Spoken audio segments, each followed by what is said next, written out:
Welcome to the case of the Vanishing Barrister. I am your host, Holmes's friend, Dr. Watson. There are cases that challenge the mind, and there are those that disturb it. This is both. For what are we to make of a man who disappears from a room that cannot be entered and cannot be left? A barrister, a respected name, erased in a single night. And yet, somewhere in London, someone knew exactly where he had gone. But before we uncover the truth, tell me, from which city are you watching? And what was your first encounter with the great detective? Chapter 1, The Locked Study. The morning edition of The Times carried the story beneath a restrained headline, as was its custom when the facts were too peculiar for sensationalism. I read it aloud over breakfast while Holmes sat in his customary attitude of indifference, his long fingers steepled beneath his chin and his eyes fixed upon some invisible point above the mantelpiece. "A distinguished barrister," I began. "Mr. Arthur Pembroke of Lincoln's Inn Fields has been reported missing under circumstances which the police describe as deeply irregular. Mr. Pembroke was last known to be working in his private chambers on the evening of Tuesday last. When his clerk arrived the following morning, the study door was found locked from the inside, the key still in the lock. The windows were sealed. Mr. Pembroke was not within. No indication of his departure has been discovered, and Scotland Yard has commenced an investigation." I set down the paper and looked at Holmes. He had not moved. "Barristers vanish into their own rhetoric daily, Watson," he said, without shifting his gaze. "It is the natural consequence of a profession built entirely upon the persuasive arrangement of words. The man has likely eloped, defaulted on a debt, or discovered that his closing argument in some tedious fraud case was less convincing than he believed. The locked door, Holmes, is a detail that fascinates the public, because the public has no imagination for the mundane. Locked rooms are the refuge of penny dreadful writers and police inspectors who have not yet checked the chimney." I might have pressed the point, but at that moment Mrs. Hudson appeared at the door to announce a visitor. The heavy tread on the stair told me who it was before she spoke the name.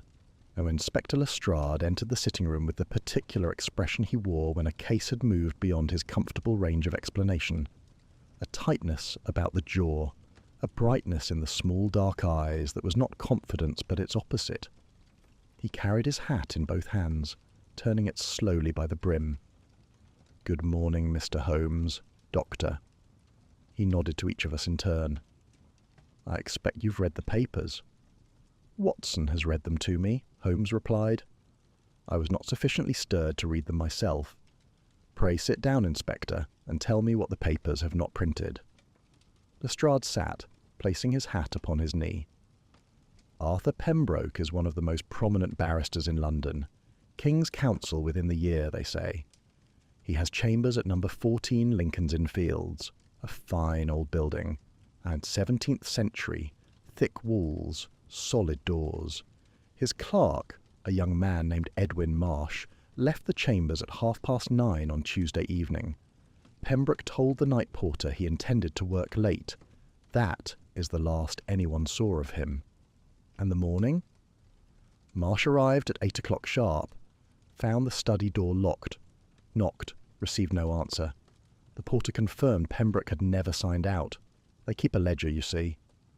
Marsh fetched the porter, and together they forced the door. The room was empty." Holmes's eyes had drifted closed during Lestrade's account, but I had learned long ago that this posture signified not boredom, but the most intense concentration. "The window," he said, "sealed shut, painted over last spring and never reopened. I checked it myself. The paint is unbroken." "The key?" "In the lock. On the inside." "And the room itself?" Lestrade shifted uncomfortably. "Disordered. An inkwell overturned on the desk. Papers scattered across the floor. His hat and walking stick were still on the rack by the door. No blood, no weapon, no sign of how anyone could have entered or departed." Holmes opened his eyes. The change was immediate, the languid philosopher replaced in an instant by something altogether sharper. "No blood," he repeated quietly. "You are certain?" "Not a drop." And yet the room was disordered. "Considerably. Interesting." Holmes rose from his chair. "Watson, your coat. Inspector, you will take us there at once." The cab ride to Lincoln's Inn Fields was conducted largely in silence. Lestrade attempted twice to advance his theory, which involved, as far as I could gather, some unspecified villain gaining entry through means yet to be determined, but Holmes waved him quiet with a flick of his hand. I watched London pass beyond the window, the grey morning light on wet cobblestones, the press of clerks and messenger boys hurrying along Holborn, the solemn bulk of the Inns of Court rising behind their iron railings like monuments to an older and more certain world. Number 14 was a handsome building of dark brick, its windows tall and narrow, its entrance flanked by columns worn smooth by 2 centuries of legal hands. A constable stood at the door. Inside, the air smelled of old wood, dust, and the faintest trace of something else. Smoke, I thought. Cold smoke, hours old. Pembroke's study was on the first floor, at the end of a corridor lined with portraits of former tenants whose stern faces seemed to disapprove of the disruption. The door had been forced, and now stood ajar, its lockplate splintered. Holmes paused on the threshold, and I saw his nostrils flare, that characteristic gesture, half predatory, half scientific, by which he took the measure of a room before entering it. The study was a handsome space, high-ceilinged and panelled in dark oak, with a large desk positioned before the window, floor-to-ceiling bookshelves along 3 walls, and a substantial fireplace opposite the door. The disorder Lestrade had described was evident. Papers lay scattered across the carpet in a wide fan, and the inkwell on the desk had been overturned. A dark stain spreading across the leather blotter and dripping in a frozen black rivulet down the desk's edge. Holmes did not go to the desk. He went first to the door, examining the lock mechanism, the key still protruding from the inner plate. He turned it once, twice, testing the action.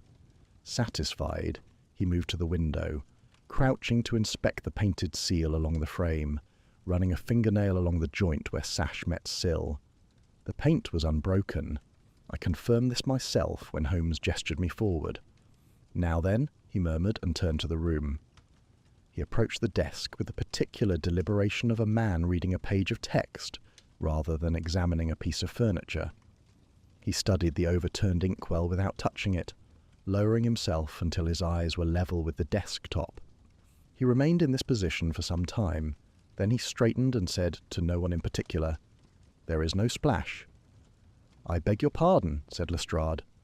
"The inkwell, Inspector. It has been overturned. That much is evident. But observe the stain.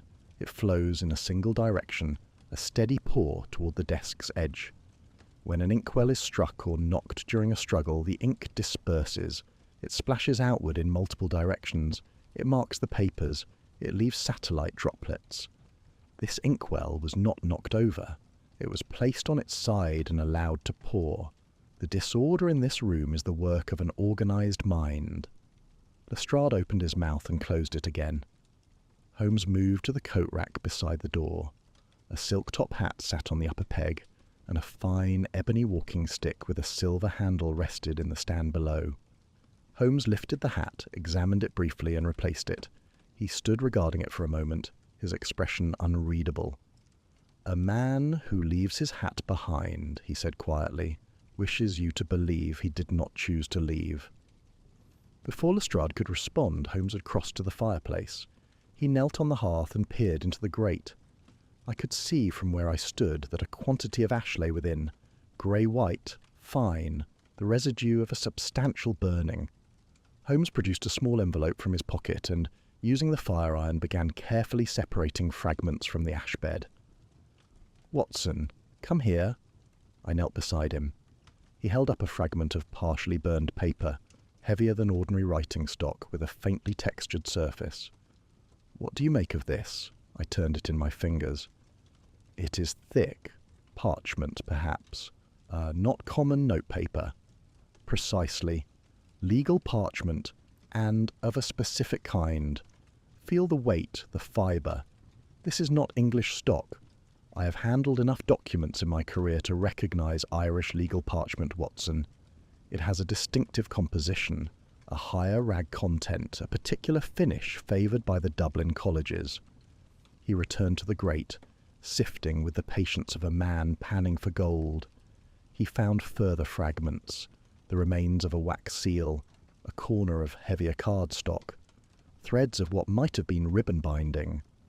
"These are not case files," he said. "A barrister's working papers are printed on standard English stock. These are official documents, certificates, credentials, instruments of identity, and they have been burned selectively. Observe, the grate contains no quantity of ordinary paper ash. I only these fragments.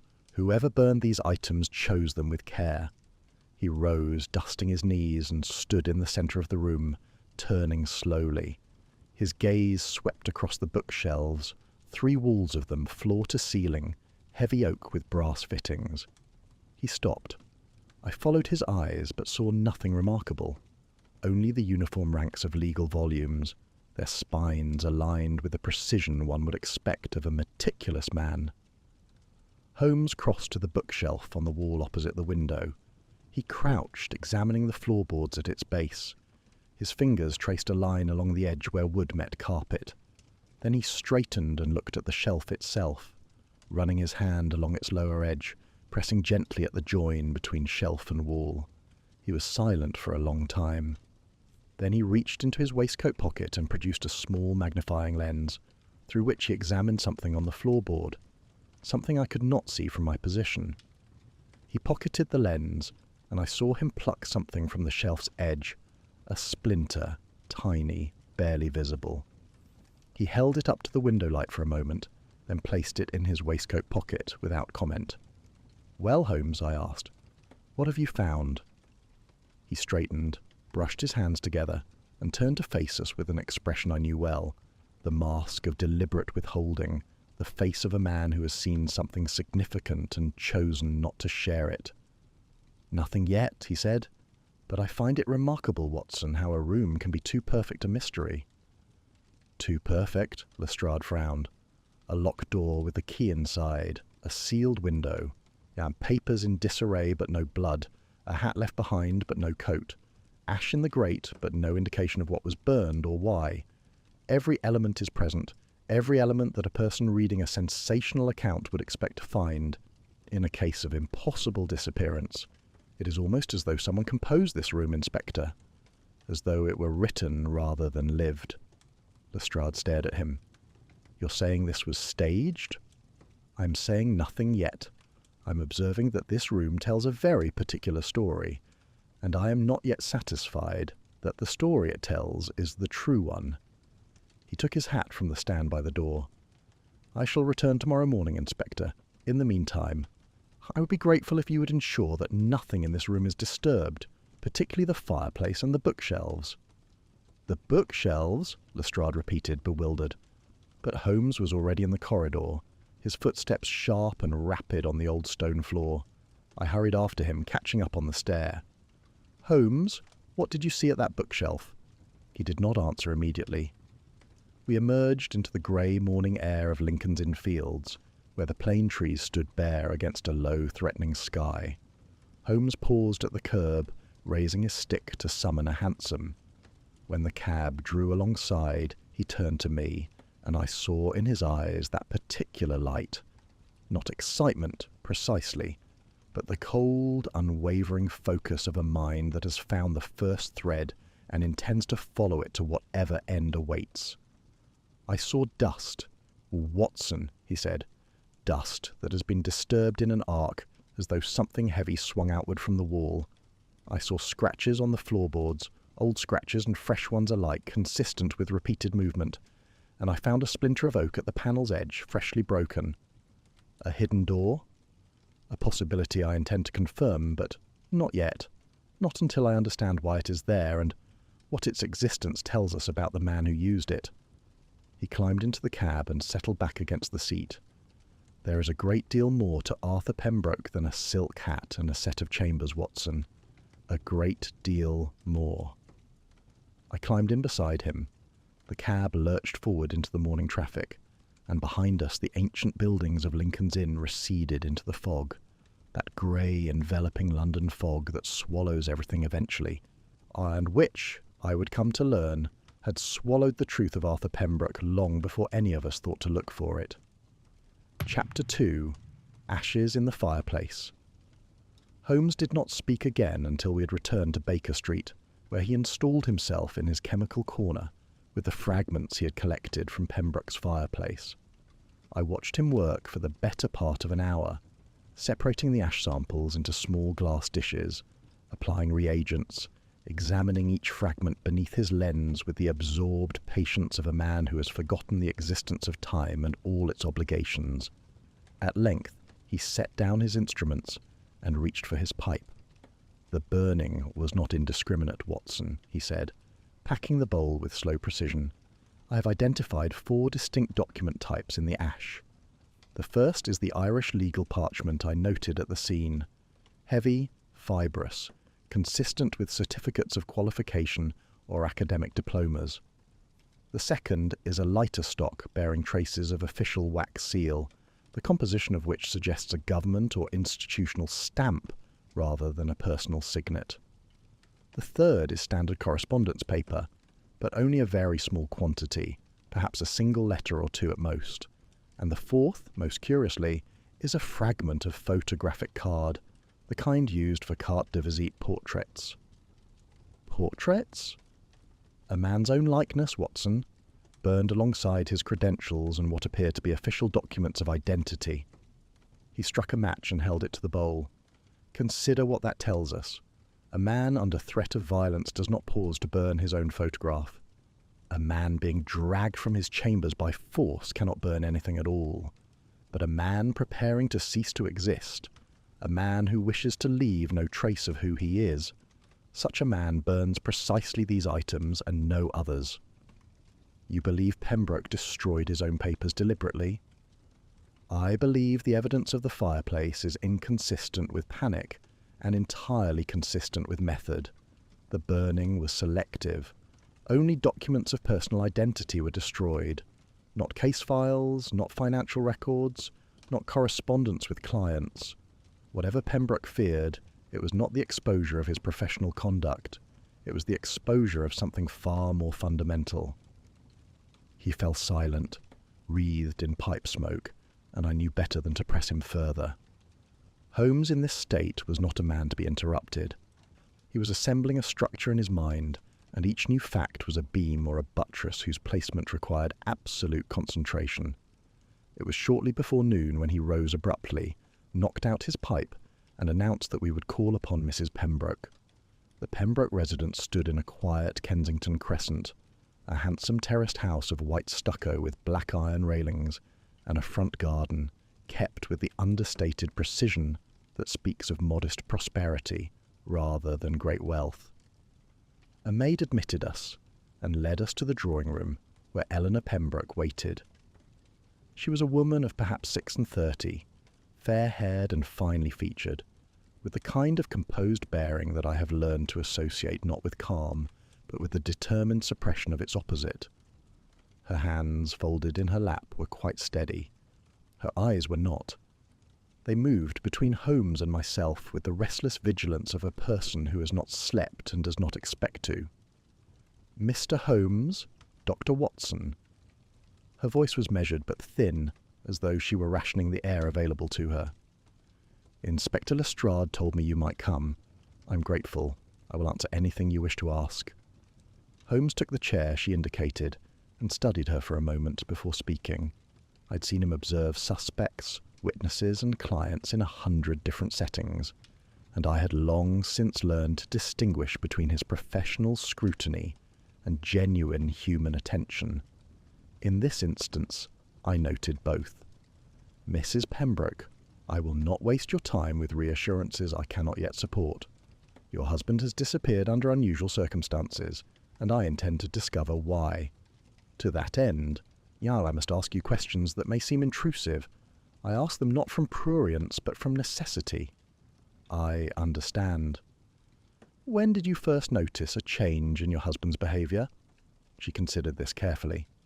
5 weeks ago, perhaps 6. Arthur has always worked long hours. It is the nature of his profession, but he began to seem distracted in a way I had not seen before. He would sit at dinner without speaking, without eating, staring at nothing. When I asked what troubled him, he would say it was a difficult case and nothing more. Did he name the case? He did not. Arthur rarely discussed his work with me in any detail. I respected that. But this was different. He was not merely preoccupied, he was frightened. I am certain of it, Mr. Holmes. I have been married to this man for 9 years. I know the difference between professional worry and genuine fear. Did his habits change? Yes. He began sleeping at his chambers several nights a week. He said it was more convenient during a trial preparation, but there was no trial. I checked the court calendars. He also... She paused, and for the first time her composure wavered. He was burning papers at home, in his study.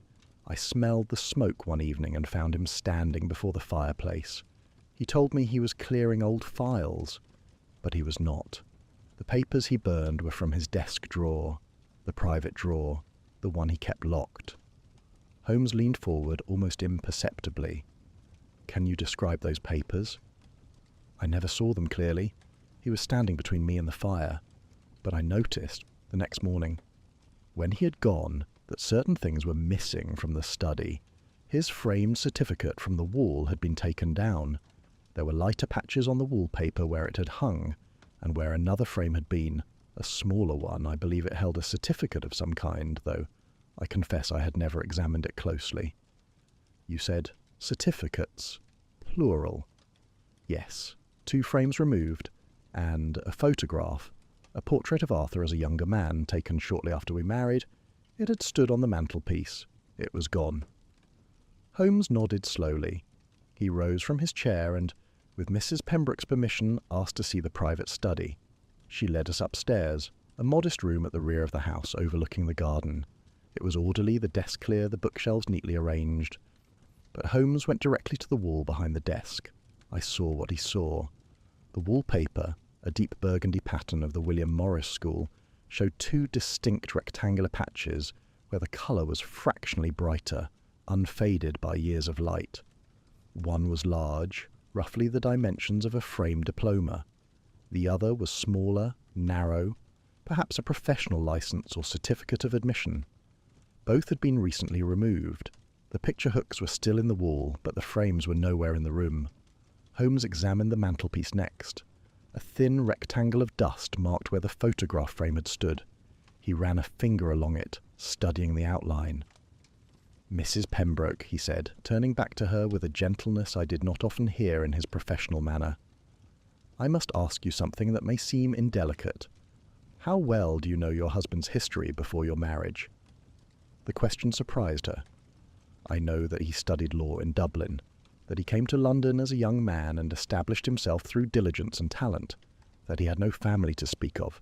His parents were dead, he said, and he was an only child. I know that he built his reputation from nothing, which I have always admired. Did you ever visit Dublin with him? Meet former colleagues from his college days? No. Arthur said the college had closed. He had little sentiment for the place. And before Dublin? His childhood, his youth. Eleanor Pembroke's expression shifted, a subtle contraction, not of suspicion but of realization. It was the face of a woman who was only now understanding, in the cold light of her husband's absence, how little she had ever been told. He spoke of it rarely, she said quietly. A modest upbringing somewhere in the north, he said. He did not care to dwell upon it. I thought it was pride, the pride of a self-made man who preferred to be measured by what he had achieved, rather than where he had begun. You thought it was pride, Holmes repeated. And now? She met his eyes. Now, I do not know what it was.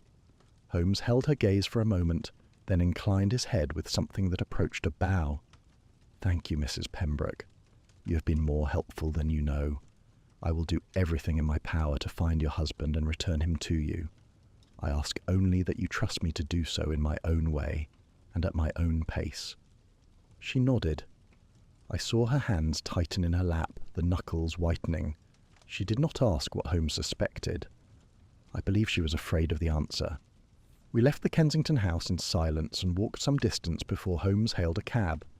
The afternoon light was failing, the low grey sky pressing down upon the rooftops as though London itself were being slowly compressed. "The portrait, Holmes," I said, as the cab rattled eastward. "The certificates." She said he removed them himself. Burned them, presumably. The same materials you found in the fireplace at his chambers. Indeed. And now consider the sequence, Watson. The removals at home came first, weeks before the disappearance. The burning at the chambers came on the night itself. He was conducting a systematic erasure, not in a single panicked act, but over a sustained period. He was dismantling the evidence of his own existence piece by piece, beginning with the more private traces at home and culminating with whatever remained at his professional rooms. But why? If someone threatened him, this man Creed, for instance, would it not be more natural to go to the police? Holmes smiled, a thin, joyless expression. That, Watson, is precisely the question. Why would a prominent barrister, a man with access to the full machinery of English law, choose to destroy his own credentials rather than seek protection? There are only two possible explanations. Either the police could not protect him from what he feared, or the police were themselves part of what he feared. You mean he had committed a crime? I mean that a man who burns his own identity documents is not protecting himself from an external enemy. He is protecting himself from the truth. And the truth, in this instance, appears to be contained in those very documents. Certificates from a college no one can verify, a professional history no one has examined, and a past so carefully curated that his own wife of 9 years has never met a single person who knew her husband before his 30th birthday. The cab turned onto Baker Street. Holmes fell silent, and I saw him staring out at the passing facades with that distant, inward expression that meant he was no longer seeing London at all, but some private landscape of deduction and conjecture visible to him alone. As we descended at our door, he paused on the step and turned to me. "The fire tells us more than the room, Watson. A man who burns specific documents is not a man in terror. He is a man making choices. And the choices Arthur Pembroke made, the precise selection of what to destroy and what to leave behind, tell me that whatever he is running from, it is not Jonas Creed. It is not any external threat at all." He pushed open the door. He is running from himself, and he has been running, I suspect, for a very long time. He disappeared up the staircase without another word, and I heard the door of his bedroom close.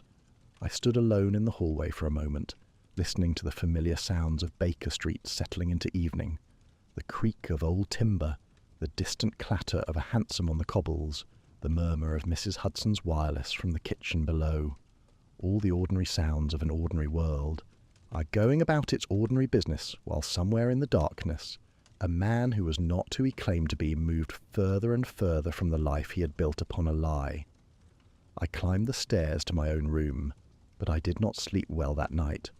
There was something in Holmes's voice during that final speech, not his usual analytical detachment, but something rawer, something that I could not name. It would be many days before I understood what I had heard. It was recognition. Holmes, who had built his own life upon the architecture of pure reason, had looked into the case of Arthur Pembroke and seen something he understood, the terrible, exhausting discipline required to be, at every moment and in every particular, someone other than who you truly are. You are 1728. Chapter 3. The Letter in the Flame. Holmes was gone when I came down to breakfast the following morning. Mrs. Hudson informed me that he had left before 6 o'clock, taking neither coffee nor toast, and had said only that he expected to return by midday. I ate alone, read the papers, which carried further speculation on the Pembroke disappearance but no new facts, and settled into my chair to wait. He returned at 11:30, his coat damp with the fine drizzle that had settled over London like a grey veil. and in his hand he carried a small envelope of the kind he used for evidentiary specimens. His expression was one I knew well, the taut, compressed energy of a man who has confirmed a suspicion and found it more troubling than he anticipated. "You have been to Lincoln's Inn," I said. "Before Lestrade's men arrived to contaminate whatever remains of value, yes." He removed his coat, hung it on the stand, and crossed directly to the chemical table, where he set down the envelope with the care of a man handling something volatile. "I returned to the fireplace, Watson. Yesterday I recovered fragments, the parchment, the wax seal, the photographic card. Today I went deeper. Beneath the upper layer of ash, pressed against the grate bars where it had fallen through the larger debris, I found this." He opened the envelope and, using a pair of fine tweezers, withdrew a piece of paper roughly 3 inches by 4. It was burned along 2 edges, the surviving text confined to the centre of the fragment. The paper was discoloured, not merely by fire but by age. It was yellowed and brittle, and the fold lines that creased it were deep, permanent, the kind that form only when a document has been folded and carried in a pocket or wallet for weeks. "Read it," he said. I took it from him carefully and held it to the lamp. The handwriting was angular and forceful, the ink a common blue-black, and the surviving words were these: "You cannot hide forever. I know the name you wear like a stolen coat. The docs remember Daniel." The fragment ended there, the rest consumed by the flames. "Daniel," I said. "Not Arthur?" "No, not Arthur." Holmes took the fragment back and placed it on a clean sheet of white paper, where its scorched edges stood out like a wound. "The author of this letter knows Pembroke by another name. And observe the paper itself, Watson. Not merely burned, aged. The fold lines are deep set, which indicates the letter was carried or stored for a considerable period before it was consigned to the fire. The ink has oxidized. Compare it to fresh blue-black ink." He uncapped a bottle from his desk and placed a drop on the margin of a blank page. The difference was immediately apparent. The ink on the letter was faded to a dull grey blue, while the fresh sample gleamed dark and wet. "This oxidation is consistent with exposure to air over a period of several weeks at minimum. The letter was not received on the night of the disappearance. It was received weeks before. Then it was kept, deliberately. Kept, carried, read and reread, and ultimately burned, but not entirely.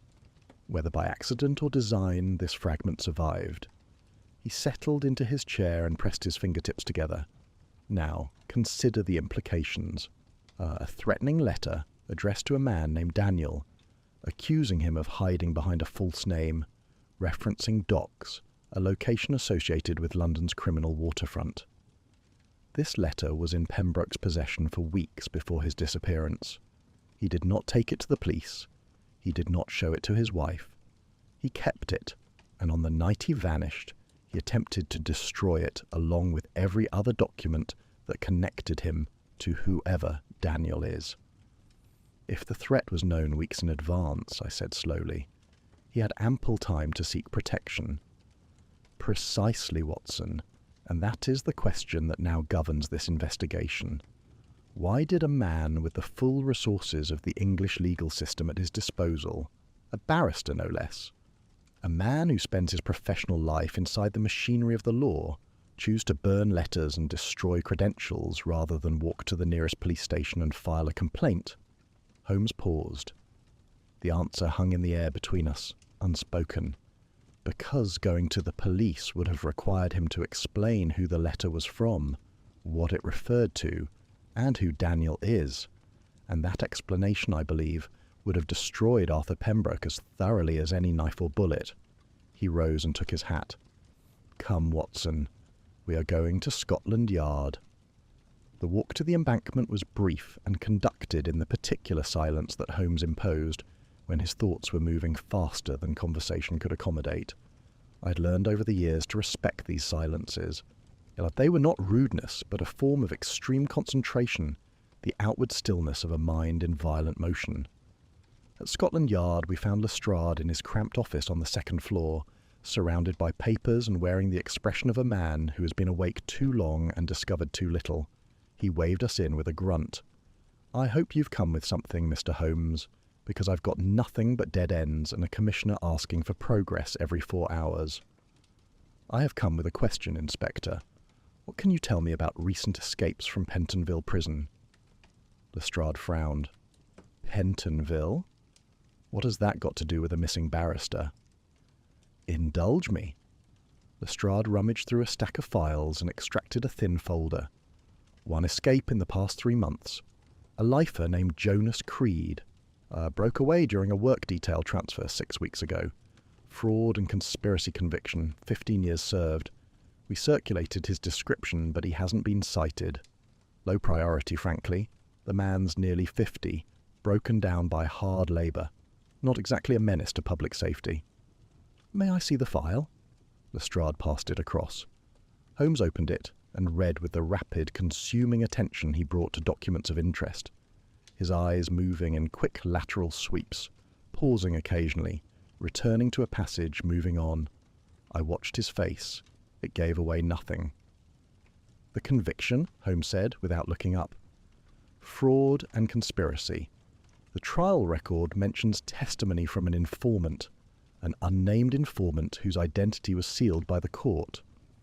Standard practice for protected witnesses," Lestrade said. "Happens in organised crime cases. The informant testifies, the identity is sealed to prevent reprisal. And no one has subsequently requested access to the sealed record?" "Not that I know of. Why would they?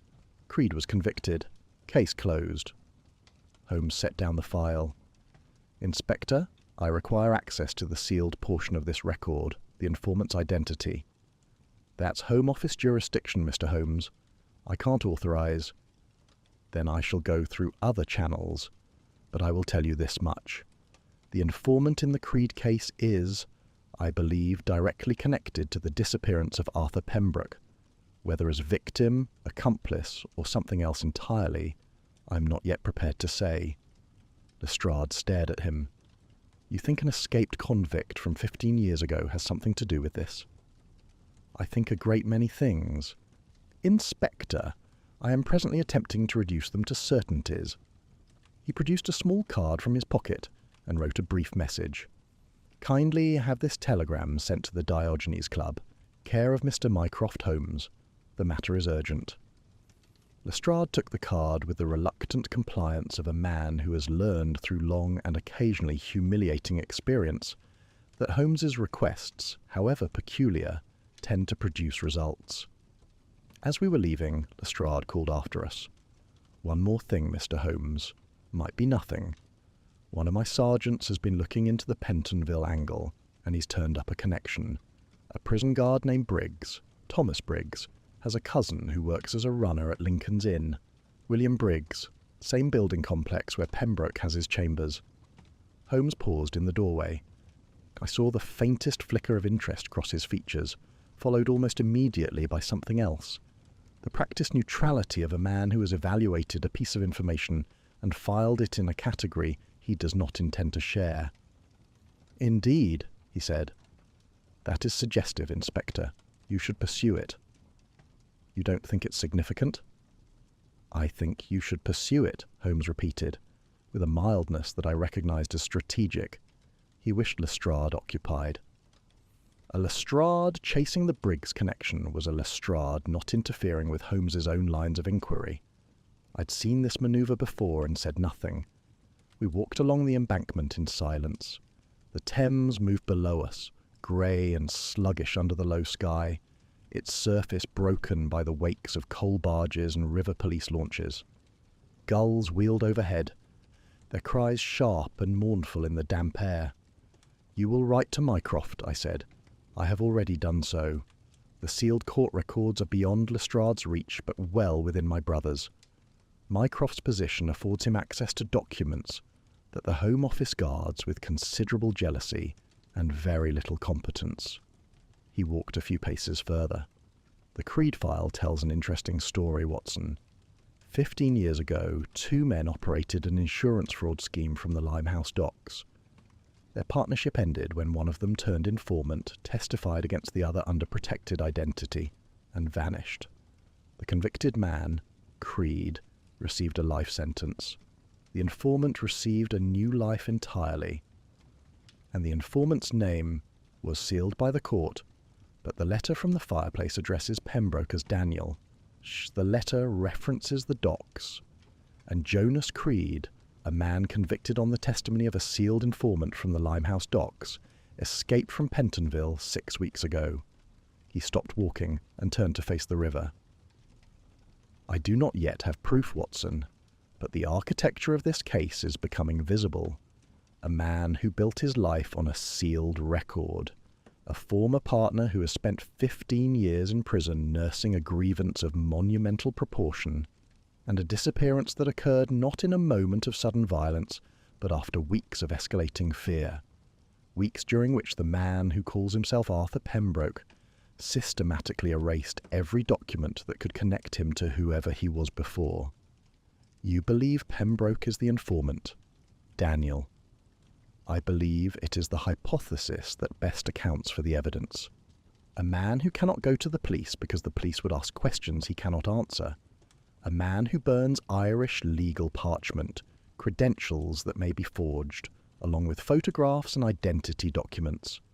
A man whose wife has never met a single person from his past, whose professional qualifications originate from a college conveniently destroyed by fire, and whose extraordinary insight into fraud cases may derive not from legal scholarship, but from personal experience. A river police launch passed below us, its engine chugging against the current. Holmes watched it until it rounded the bend toward Blackfriars, then turned and began walking again. "The man who wrote this letter," he said, drawing the envelope from his breast pocket and holding it up between two fingers, "did not come for Arthur Pembroke on that night, Watson. He came for someone else entirely, someone named Daniel, and Daniel, whoever he truly is, knew it. He knew it weeks before he disappeared. He had time to prepare, time to plan, time to choose. Choose what? To vanish, to do the one thing he has already proven he can do, become someone else, shed a name, assume another, and walk away from everything he has built." Holmes returned the envelope to his pocket. "The question, Watson, is no longer whether Arthur Pembroke was taken from that room against his will. The question is whether the room was merely a stage, and the disappearance merely the final act of a performance that began 15 years ago in a courtroom where one man traded his partner's freedom for a name that was never his to begin with." We walked the remaining distance to Baker Street without speaking. The drizzle had thickened into proper rain, drumming on the brim of my hat and darkening the stone of the buildings around us. London in the rain has always seemed to me a city engaged in the act of concealment, its edges softened, its distances obscured, its inhabitants hunched and anonymous beneath their umbrellas. It struck me then that it was exactly the kind of city in which a man might lose himself, or be lost, or choose to become someone new, and that Arthur Pembroke, or Daniel, or whoever he truly was, had understood this better than anyone. At our door, Holmes paused with his key in the lock and turned to me. The rain ran down his sharp features, collecting in the hollows beneath his cheekbones. Ironed for a moment, he looked not like the calculating machine I sometimes accused him of being, but like a man contemplating something that calculation alone could not resolve. "We are hunting a ghost, Watson," he said. "Not a man who was taken, but a man who chose to cease to exist. And the difficulty with hunting such a ghost is that he has had 15 years of practice at being no one at all." He opened the door and disappeared inside. I followed, shaking the rain from my coat, and found him already at his desk, composing a second telegram. This one, I learned later, to a solicitor in Dublin with connections to the Irish Legal Registry. The hunt for Daniel Harker had begun, though I did not yet know that name, and the web of identities, betrayals, and buried histories that Holmes was even then unravelling in the quiet of his remarkable mind would prove more intricate, more human, and ultimately more unsettling than either of us anticipated on that grey, rain-soaked afternoon. Chapter 4. The Silent Clerk. The third morning of the investigation brought a change in the weather, a hard, bright cold that swept the clouds from London's sky and left the city gleaming and brittle beneath a winter sun that offered light without warmth. Holmes, who had spent much of the previous evening in silence, smoking pipe after pipe and staring at the ceiling with the fixed intensity of a man conducting an argument with himself, announced over breakfast that we would return to Lincoln's Inn. "The clerk," he said, buttering a triangle of toast with surgical precision. "Edwin Marsh. I interviewed him only briefly on our first visit. He was frightened then, and will be more frightened now, which is to our advantage. Fear loosens tongues, Watson. Not because men wish to confess, but because the effort of maintaining a lie becomes unbearable when the mind is already exhausted by anxiety. You believe he is lying? I believe he is withholding. Whether what he withholds is relevant to Pembroke's disappearance, or merely to his own private misfortunes, remains to be determined. We found Marsh at the chambers, sitting at his small desk in the anteroom outside Pembroke's study. He was a slight young man of 24, sandy-haired and narrow-shouldered, with the particular pallor that comes not from illness, but from sustained worry. He wore a clerk's dark suit that had been mended at the elbows, and his fingernails, I noticed, were bitten to the quick. When Holmes entered, Marsh rose so abruptly that he knocked a sheaf of papers from his desk. He gathered them with trembling hands. "Mr. Holmes, I wasn't expecting—" The inspector said I should remain available, so I've been coming in each morning, though of course there's nothing to do with Mr. Pembroke, that is. Sit down, Mr. Marsh." Holmes's voice was not unkind, but it carried the quiet authority that made men comply before they had consciously decided to do so. Marsh sat. Holmes drew up a chair opposite and positioned himself close enough that the young man could not easily look away. I remained standing by the door, notebook in hand. "Mr. Marsh, I am going to ask you a series of questions. I advise you to answer them truthfully and completely. Not because I threaten you with any consequence. I'm not a policeman, but because the truth, however uncomfortable, will serve you better than whatever version of events you have been rehearsing in your mind since your employer's disappearance." Marsh swallowed visibly. His hands, resting on his knees, clenched and unclenched in a slow, unconscious rhythm. "You were the last person to see Mr. Pembroke on the evening of his disappearance," Holmes began. "What were his instructions to you?" "He told me I could go for the evening. It was 9:30. He said he had work to finish and would be staying late. That wasn't unusual. He'd been staying late several nights a week for the past month." "His demeanour?" Marsh hesitated. "He was quiet, more quiet than usual. He'd been distracted for weeks, as I said to the inspector. But that evening he seemed almost calm, as if he'd made some decision and was at peace with it. I remember thinking it was a relief, actually. He'd been so agitated." "Did he give you any particular instructions regarding his papers, his files?" "No, sir. Nothing unusual." Holmes regarded him steadily. "Mr. Marsh, 3 days before Mr. Pembroke's disappearance, he borrowed something from you. I would like you to tell me what it was." The effect was immediate. What little colour remained in Marsh's face drained away entirely. He opened his mouth, closed it, and looked down at his hands as though appealing to them for assistance they could not provide. How did you—" "I did not discover it, Mr. Marsh. I deduced it. The coat rack in Mr. Pembroke's study held his silk hat and his ebony walking stick, but no overcoat. A man of Mr. Our Pembroke station does not leave his chambers without a coat, particularly in this season. Yet no coat matching his usual attire has been recovered from the building, the surrounding streets, or any cab stand within a mile. What he wore when he departed was not his own. It was something unremarkable, something that would not draw attention, something borrowed." Marsh closed his eyes. When he opened them, there was a dull resignation in his expression, the look of a man who has carried a weight too long and lacks the strength to hold it further. "It was my coat," he said. "My grey clerk's coat. Mr. Pembroke asked to borrow it 3 days before it happened. He said he needed it for a private errand, something that required him to go about without being recognised. He told me not to mention it to anyone. I thought it was, I don't know what I thought. Something to do with a case, perhaps. Barristers sometimes conduct their own inquiries, particularly in criminal matters. I didn't question it. He was my employer. And you did not mention it to Inspector Lestrade. No, the word was barely audible, because you feared it would implicate you. Marsh's composure broke. Not dramatically. There were no tears, no outburst. But the careful structure of control he had maintained simply ceased to function, and what emerged was the raw, unguarded terror of a young man who believed himself to be falling into a pit from which no explanation could rescue him. "I know how it looks," he said, his voice unsteady. "I lent him the coat, and 3 days later he vanished. The police already think something terrible happened in that room. If they knew I'd given him a coat, a disguise essentially, they'd think I helped whoever took him, or that I was paid to help. And Mr. Holmes, I am already in trouble.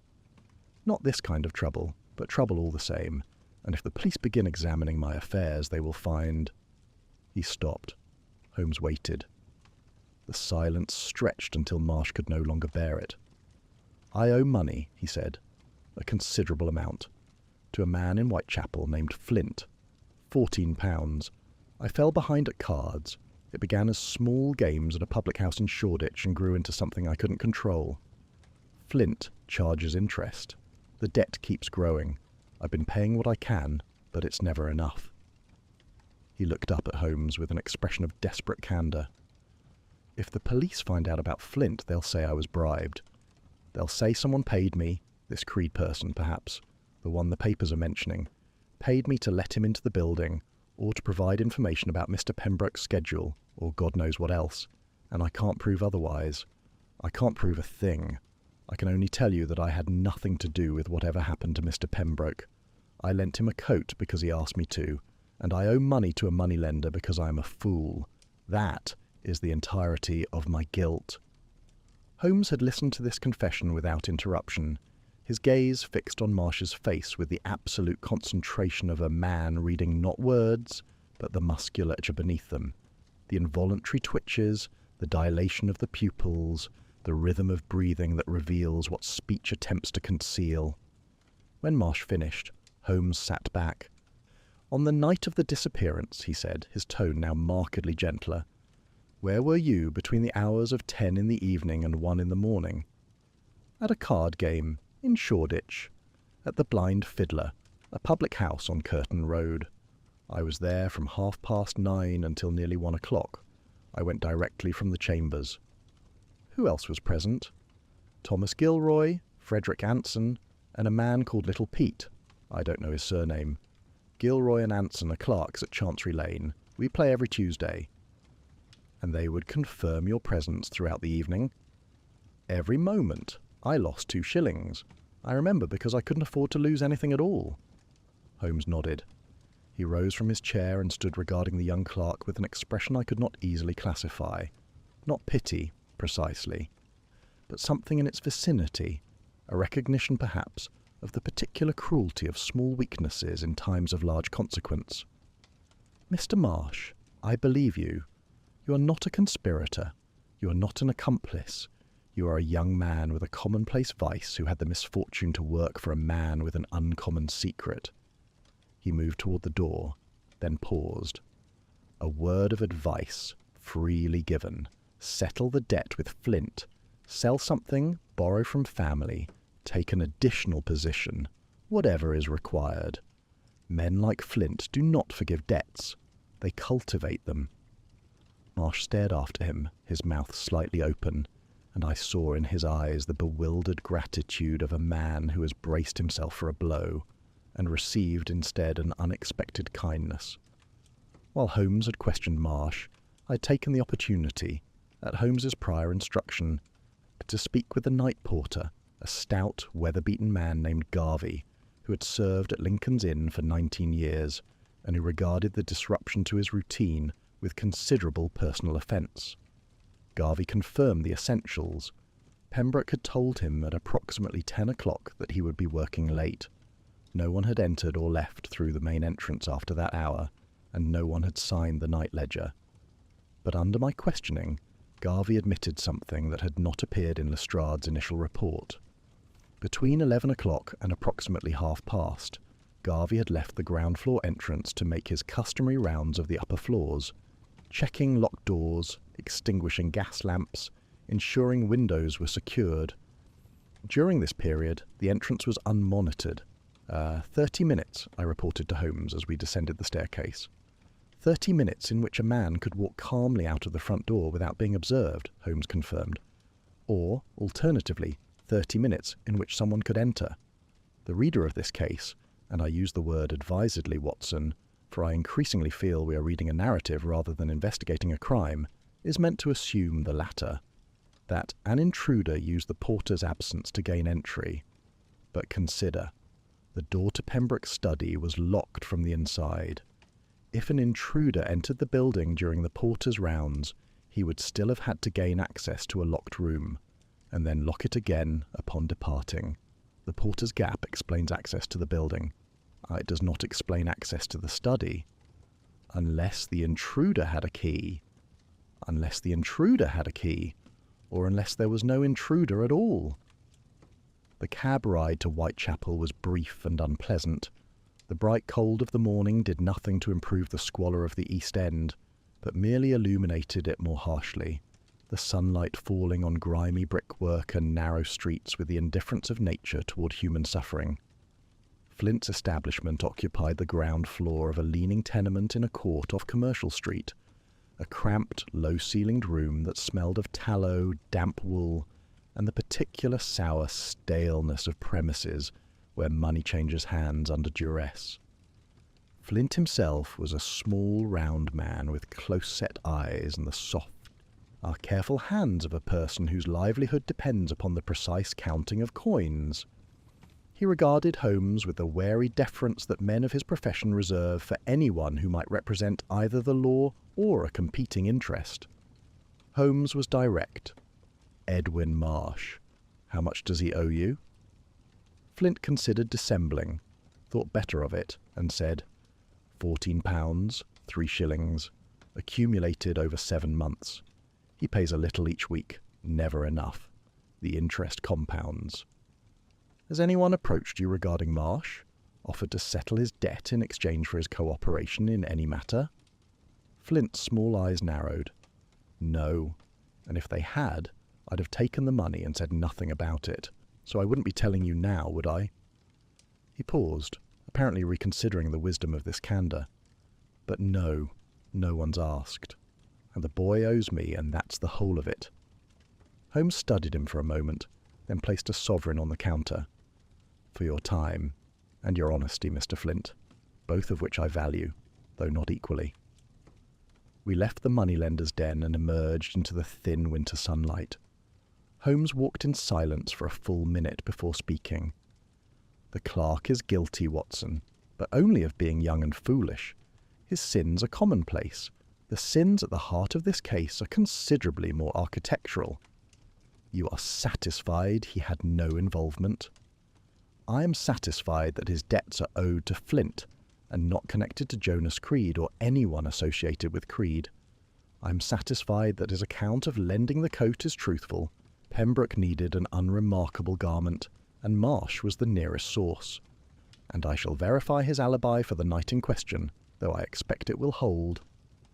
He hailed a cab and gave the Baker Street address. As we settled in, he turned to me with an expression that was almost contemplative. Rare for Holmes, who generally moved from conclusion to action without the intervening luxury of reflection. Consider the coat, Watson. A prominent barrister borrows his clerk's plain grey coat 3 days before his disappearance. He could have purchased a similar garment from any shop in London without attracting notice. But he did not, because purchasing a new coat leaves a record, a receipt, a shopkeeper's memory, a transaction that could be traced. Borrowing from his own clerk leaves no record at all, and the clerk's natural deference ensures no questions will be asked. It speaks of planning. It speaks of experience, A man who thinks to avoid the trail left by a simple purchase is not improvising. He has done this before, or something very like it. He understands how investigations work. He understands what traces a man leaves behind and how to eliminate them. And that understanding, Watson, that instinctive, practiced understanding of concealment, is not something one acquires in the lecture halls of a Dublin law college. He paused, assuming such a lecture hall ever existed. The cab delivered us to Baker Street as the afternoon shadows were lengthening.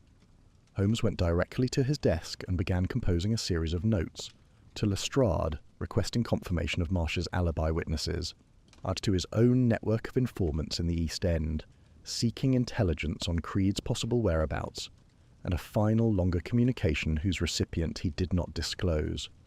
I sat by the fire and reviewed my notes on the case thus far. The evidence, as Holmes had arranged it, pointed in a direction I found deeply unsettling, not toward a crime committed against Arthur Pembroke, but toward a man who had constructed the appearance of a crime to cover the reality of a choice.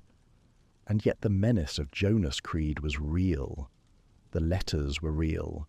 The escape from Pentonville was real. Somewhere in the vast, indifferent sprawl of London, a man animated by 15 years of hatred was searching for the same person Holmes was searching for. And his intentions, unlike Holmes's, required no deduction to understand. Holmes finished his correspondence and rang for Mrs. Hudson to have the notes delivered.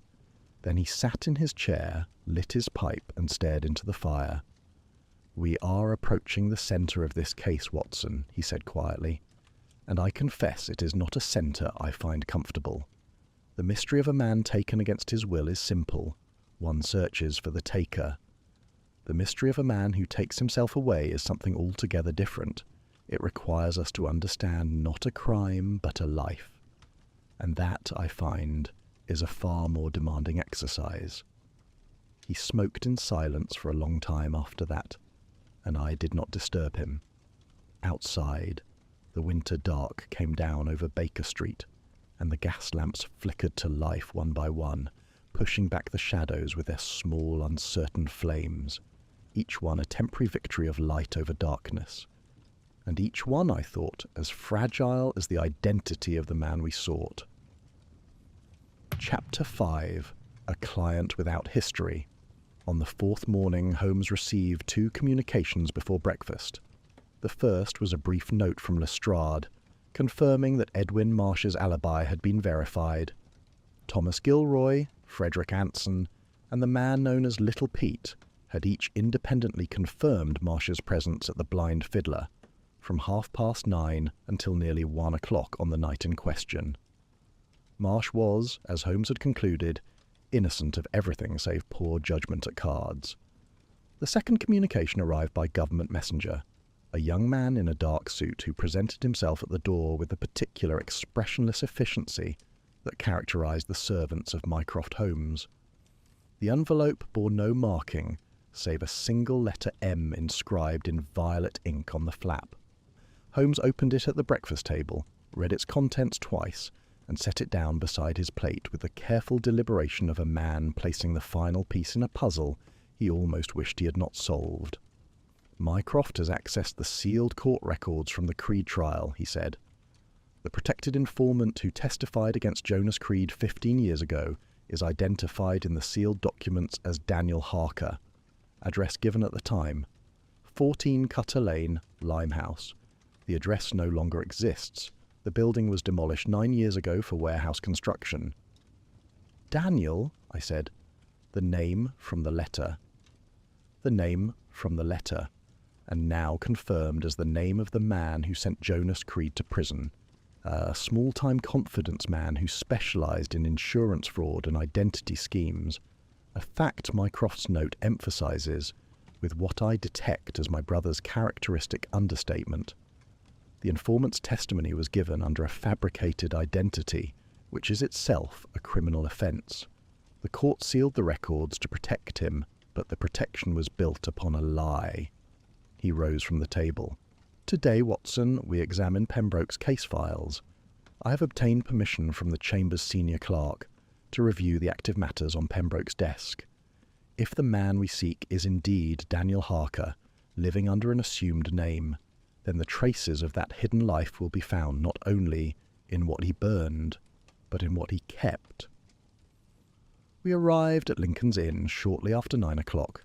The building had acquired the subdued or unsettled atmosphere of a place touched by scandal. The other tenants moved through the corridors with their heads down and their voices lowered, as though the disappearance of one man had rendered the solidity of the entire institution suspect. Marsh admitted us to Pembroke's study, which remained as we had last seen it, the overturned inkwell still staining the desk, the scattered papers still fanning across the carpet. Lestrade's men had examined the room, but, at Holmes's insistence, disturbed nothing. Holmes went directly to the desk and began methodically reviewing Pembroke's active files. There were 7 in total, 6 criminal defence matters in various stages of preparation, and one that Holmes set aside almost immediately. "Watson, come here." I joined him at the desk. The file he held was thinner than the others. At its cover marked in Pembroke's precise hand, R.V. Whitmore, Identity Fraud, Preliminary Brief. Holmes opened it and spread the contents across the desk.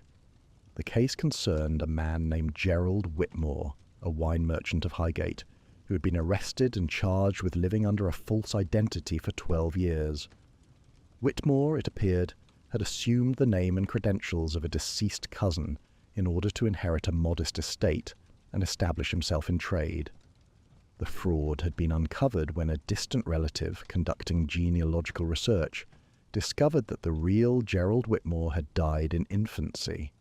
The accused faced charges of fraud, forgery, and obtaining property by deception. It was, on its face, a routine matter, the kind of identity case that crossed a criminal barrister's desk several times a year. What was not routine were the annotations. In the margins of the preliminary brief, in handwriting that matched the precise script on the file's cover, Pembroke had written notes that bore no relation to legal strategy. They were not the observations of a barrister preparing a defence. They were something else entirely. Beside a paragraph detailing Whitmore's 12 years of deception, Pembroke had written, "How long can a borrowed name sustain a borrowed life?"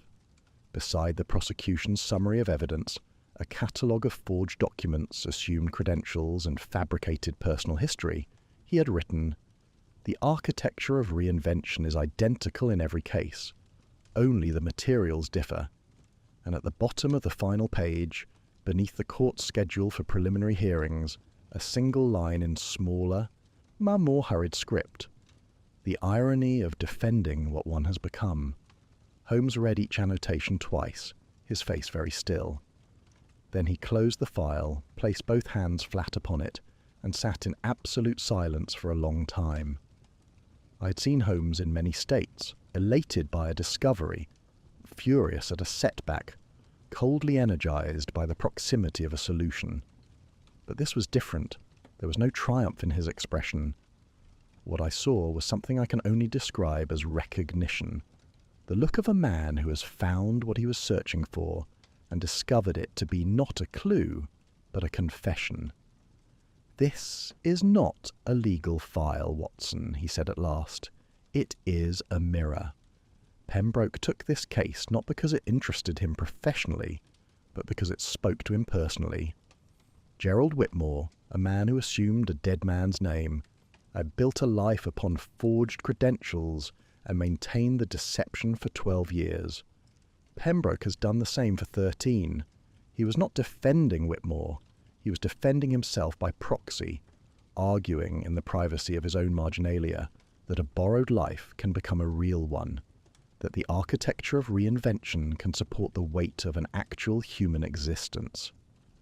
He opened the file again and pointed to the first annotation. "This is not analysis. It is anguish." A man who writes, "How long can a borrowed name sustain a borrowed life?" is not asking about his client. He is asking about himself. And the fact that he wrote it here, in a professional document, where any colleague might see it, tells me that the pressure of maintaining his deception had become so great that it was leaking into the only space where he felt it could be expressed.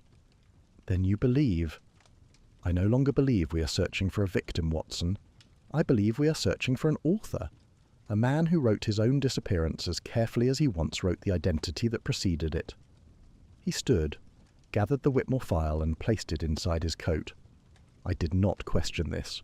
Holmes's relationship with the boundaries of evidence collection had always been governed more by necessity than by statute, and the file, I knew, would be returned when its purpose had been served. We left the chambers and took a cab to Scotland Yard, where Lestrade was waiting with news of his own. The inspector met us in the corridor outside his office, his manner animated by the particular energy he displayed when he believed himself to be making progress. He ushered us inside and closed the door. "The Briggs connection, Mr. Holmes. I've been pressing it, and it's yielded something." He consulted his notebook. Sergeant Thomas Briggs, guard at Pentonville. His cousin William Briggs, runner at Lincoln's Inn. I brought Sergeant Briggs in for questioning this morning. He denied everything at first, standard procedure with these prison men. But when I laid out what we had, he broke. And what did he confess? 6 months before Creed's escape, Briggs accepted a payment, £5, to smuggle a letter out of the prison. One letter. He says he doesn't know what was in it. He says Creed told him it was personal correspondence to a former business associate. Briggs took the money, posted the letter, and thought nothing more of it. The address? Briggs doesn't remember. He says he copied it from a slip Creed gave him and destroyed the slip afterward. But the timing fits, Mr. Holmes. 6 months ago. That's approximately when the first threatening letter would have arrived at Pembroke's chambers. Holmes nodded slowly. And the cousin? William Briggs. Lestrade's energy diminished slightly. That's where it falls apart, I'm afraid. William Briggs works as a runner for chambers number 22, the far end of the building, entirely separate entrance. He has never met Pembroke. He has never entered number 14. He didn't know his cousin was involved in anything irregular until I told him this morning. The family connection is genuine, but the operational connection is... Coincidence, Holmes said. It appears so. Lestrade's disappointment was evident. But the letter smuggling confirms that Creed was targeting Pembroke from inside prison. He planned this. He planned the letters, Inspector. Whether he planned what followed is another matter entirely. Holmes paused, then added, with a casualness that I recognized as calculated, "What else have you discovered?" Lestrade brightened again. "Something rather significant, actually. I've been looking into Mrs. Pembroke's affairs. Routine background, you understand, as the spouse is always of interest. 3 weeks before the disappearance, I, Eleanor Pembroke, visited the offices of the Provident Mutual Life Assurance Company and increased her husband's life insurance policy. The previous sum assured was £500. She increased it to £2,000. He let the figure settle in the air between us. £2,000, he repeated. That is a substantial estate for a barrister's wife to collect in the event of her husband's death, and she increased it 3 weeks before he vanished. On what grounds? Concern for his health, she told the assessor. She said her husband had been unwell, not sleeping, losing weight, behaving erratically. The company accepted the increase without a medical examination because the existing policy was in good standing, and the increment, while large, was within their standard limits. Holmes listened to this with the same attentive stillness he brought to all information, whether it confirmed his theories or complicated them. "And you find this suspicious, Inspector?" "I find it worthy of further inquiry, Mr. Holmes.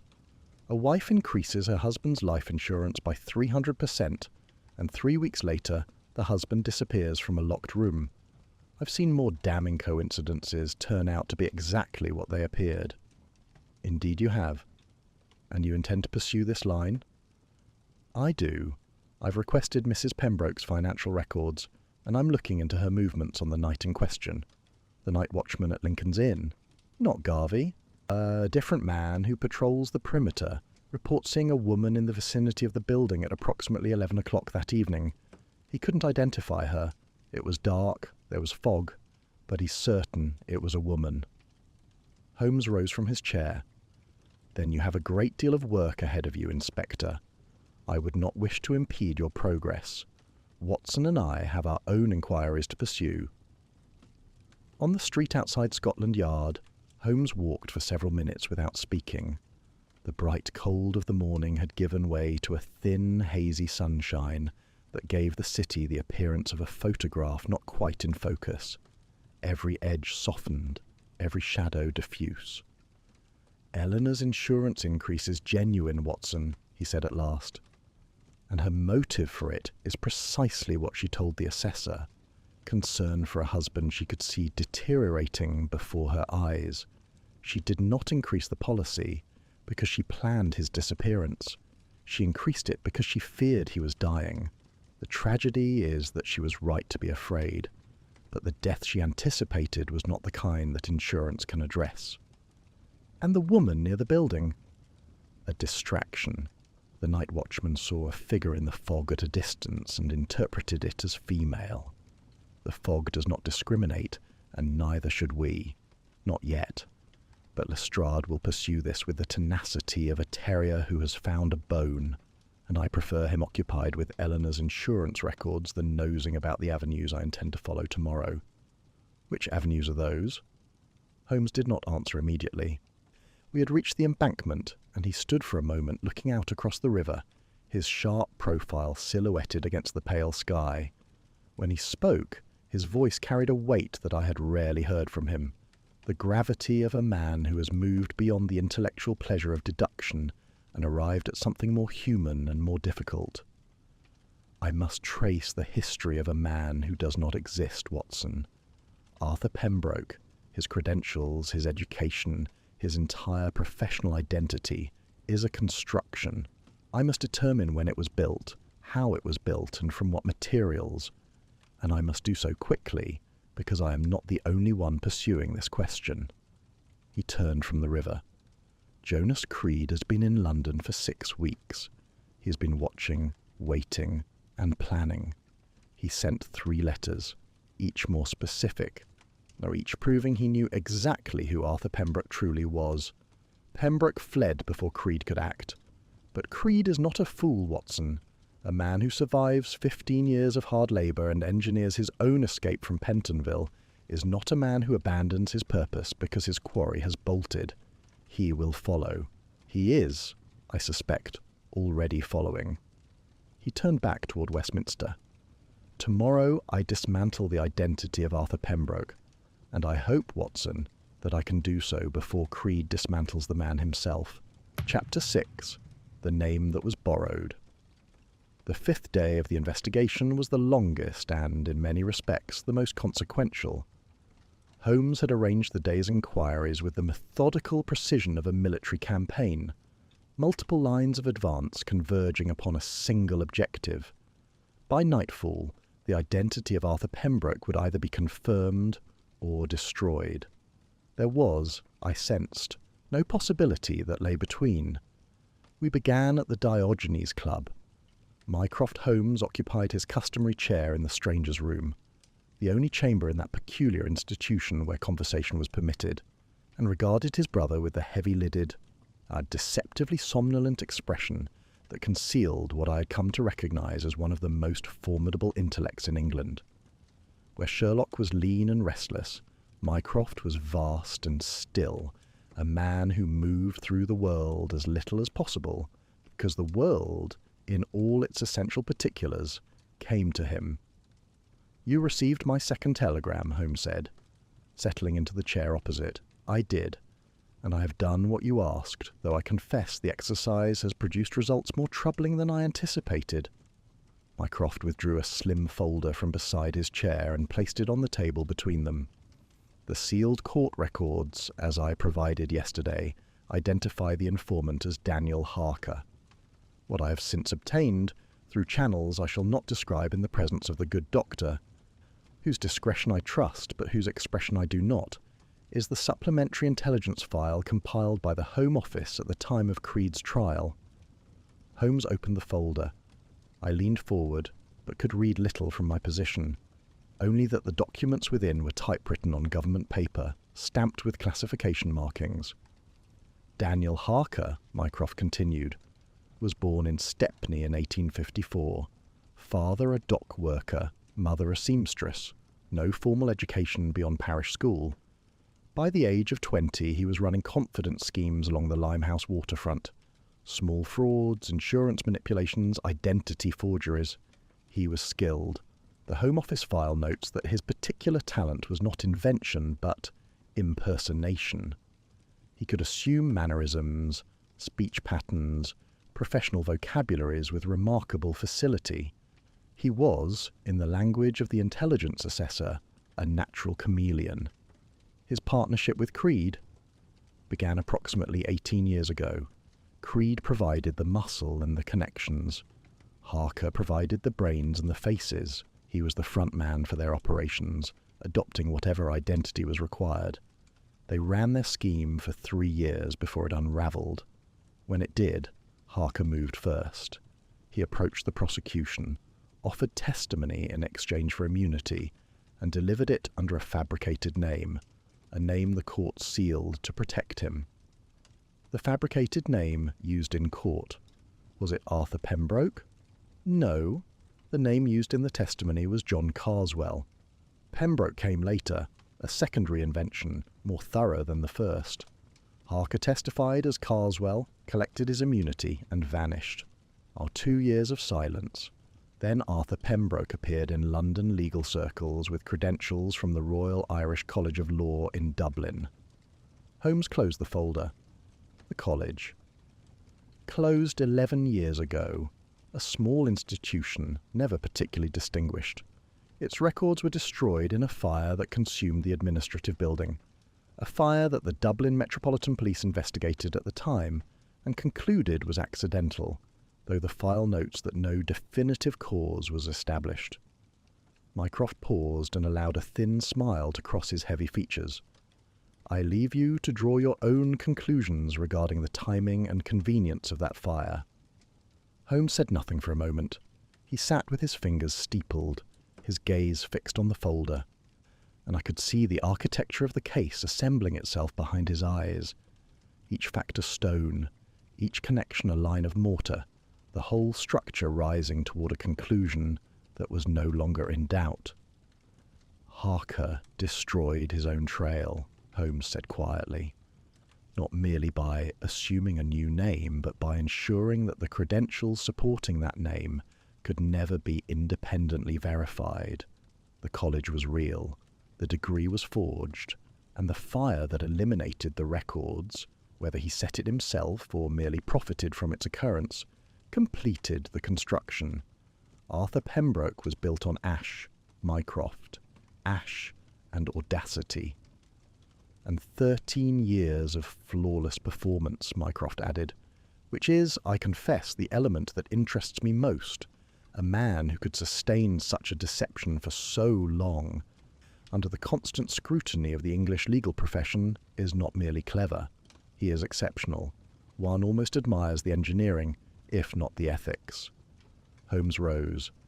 I require one more thing.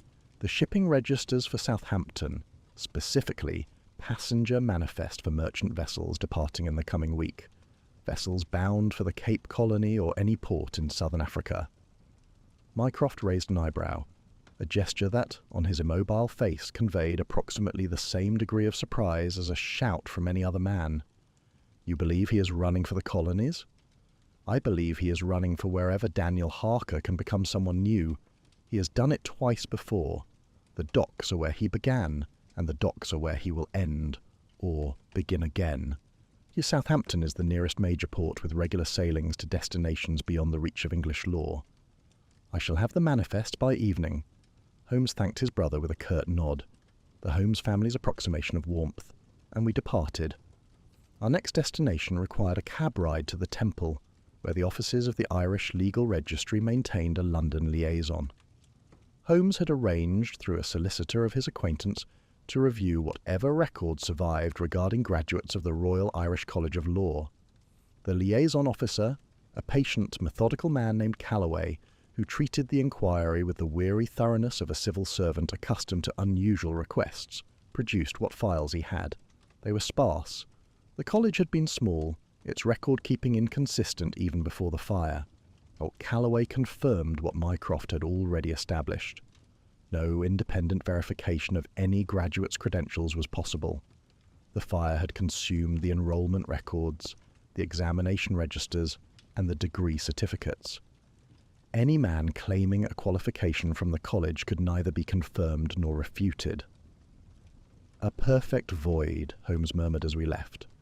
"Not a gap in the record, but an absence so complete that it functions as its own form of authentication. No one questions a credential from an institution that no longer exists, because there is no authority to whom the question can be addressed." Pembroke chose his cover with the precision of a master forger, which, of course, is exactly what he is. It was now early afternoon. Holmes directed the cab to an address I did not recognize, a set of chambers in King's Bench Walk, where a brass plate beside the door read, "Reginald Harding." KCI recalled the name. Harding was a senior King's Counsel, one of the most prominent barristers in London. Holmes had not mentioned him before, and I asked as we mounted the steps what connection Harding bore to the case. "A connection he does not yet understand," Holmes replied, and rang the bell. Harding received us in a study considerably grander than Pembroke's, a high, wide room panelled in walnut, with tall windows overlooking the Temple Gardens, and shelves of leather-bound volumes arranged with the proprietary care of a man who regards his library as an extension of his reputation.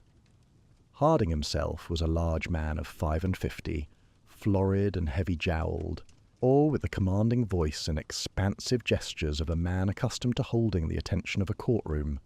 But beneath the professional grandeur I detected something else, a brittleness, a defensive watchfulness, the manner of a man who has recently received a shock and is attempting to conceal its effects behind the familiar apparatus of authority. "Mr. Holmes," he said, indicating chairs. "I confess I was surprised by your note. I understood from the papers that you were investigating Pembroke's disappearance. I fail to see what I can contribute." "You can contribute, Mr. Harding, by telling me about the investigation you have been conducting into Arthur Pembroke's credentials." The effect was remarkable. Harding's composure, substantial, well-practiced, reinforced by decades of courtroom discipline, fractured visibly. His florid complexion darkened by a shade, and his large hands, resting on the arms of his chair, tightened their grip. "I don't know what you— Mr. Harding, I have limited time and no patience for evasion. You have written to the Irish legal authorities, seeking verification of Pembroke's degree from the Royal Irish College of Law. You have also made inquiries through the Law Society regarding the circumstances of his admission to the bar. These inquiries began approximately 4 months ago, well before Pembroke's disappearance, and were motivated not by concern for public safety but by professional jealousy. Pembroke defeated you in 3 consecutive cases. You wish to find grounds for having him disbarred." Harding stared at Holmes for a long moment. Then the resistance went out of him, not gradually but all at once, like a structure whose supporting beam has been removed. "You make it sound petty," he said. "I make it sound accurate. Was it not petty?" Harding's jaw worked. "Pembroke humiliated me. 3 cases, one after another. Matters I should have won. He was better than me in court, and I have spent 30 years being the best. I wanted to know how. I wanted to know where this man, this nobody from Dublin, with no connections, no family, no history, had acquired the skill to dismantle my arguments as though they were made of tissue paper." "And what did your investigation reveal?" "Nothing. That was the most infuriating part. I wrote to Dublin. The colleges closed, the records destroyed. I contacted former faculty members, those I could find, and none remembered a student named Arthur Pembroke, though they admitted their memories were unreliable given the passage of time. I approached the Law Society, which confirmed his admission, but could not independently verify the underlying credentials because the issuing institution no longer exists." He spread his hands in a gesture of frustrated futility. "Every avenue led to a dead end, not a refutation, a void. I could prove nothing because there was nothing to find. The man's history simply ceases to exist beyond a certain point, and I could not determine whether that was suspicious or merely unfortunate. It is both, Holmes said. Mr. Harding, I must tell you something that will alter your understanding of this matter considerably. Arthur Pembroke's credentials are forged. The degree from the Royal Irish College of Law is a fabrication. The man you have been attempting to discredit professionally does not, in any legal or verifiable sense, exist. Harding went very still. The colour drained from his face with a completeness that alarmed me as a physician. I watched for signs of cardiac distress and saw, instead, the slower and in some ways more devastating process of a man's worldview reorganizing itself around an unwelcome truth. "You're certain," he said. "I am certain. The details I shall keep to myself for the present, as they bear upon matters considerably more serious than professional misconduct. But I tell you this much, because your investigation, however petty its origins, has inadvertently confirmed a critical element of the case I am pursuing. You sought to destroy Pembroke's reputation. What you have helped me destroy is his identity." Harding sat in silence for a long moment. When he spoke, his voice had lost its courtroom resonance and become something quieter, more human. "I wanted him disbarred, Mr. Holmes. I did not want whatever this is. If the man is a fraud, then every case he has argued is potentially compromised. Every client he defended, every verdict he secured. Those are consequences for the Law Society to address in due course. My present concern is locating the man himself, before others with less judicial intentions do so." We left Harding's chambers and stood in the Temple Gardens, where the winter light was failing, and the bare trees threw long, skeletal shadows across the gravel paths. Holmes was silent for a time, and I could see in his expression not satisfaction at having confirmed his theory, but something more complex, the weight of a truth that, once fully assembled, could not be set down again. "The picture is complete, Watson," he said. "Daniel Harker, confidence man, informant, fugitive, reinvented himself as Arthur Pembroke 15 years ago. He forged credentials from a college whose records he knew would be unverifiable. He built a career of extraordinary distinction upon a foundation of absolute deception, and when the past he had buried sent him a letter addressed to the man he used to be, he did the only thing he knew how to do. He vanished. Again. And Creed? Creed is the catalyst, not the architect. His letters drove Pembroke to flee, but Pembroke's flight was his own design, executed with the same skill and the same ruthlessness that built the life he was abandoning. The question before us now is not who Arthur Pembroke is. We know who he is. The question is where Daniel Harker is going, and whether we can reach him before Creed does. He turned from the gardens and walked toward the street, his stride lengthening with the urgency of a man who feels time contracting around him. Over his shoulder, without breaking pace, he said, "We have been asking the wrong question, Watson. The question was never, where is Arthur Pembroke? The question is, where is Daniel Harker going, and can he get there before the past arrives?" Chapter 7. The Hidden Passage. On the morning of the 6th day, Holmes rose before dawn, and I heard him moving through the sitting room in the grey half-light, the creak of the floorboard beside the chemical table, the soft clink of instruments being gathered, the rustle of his coat. By the time I came downstairs, dressed and ready, he was standing at the window with his hat already in his hand, watching the first pale wash of light spread across the rooftops of Baker Street. "I did not wish to wake you," he said, without turning, "but I'm glad you are here. What I intend to do this morning requires a witness, and I would prefer that witness to be you rather than Lestrade." "The bookshelf," I said. He turned, and the ghost of a smile crossed his features, the brief, appreciative expression he reserved for those rare occasions when I anticipated his thinking. "The bookshelf I have known since the first morning, Watson. The dust arc along the base, the scrape marks on the floorboards, the fresh splinter at the panel's edge. I have waited because I wished to understand the context before I revealed the mechanism. A hidden passage is a fact. A hidden passage understood in light of everything we now know about the man who used it is a narrative, and it is the narrative, not the fact, that will lead us to him. We arrived at Lincoln's Inn before 7 o'clock.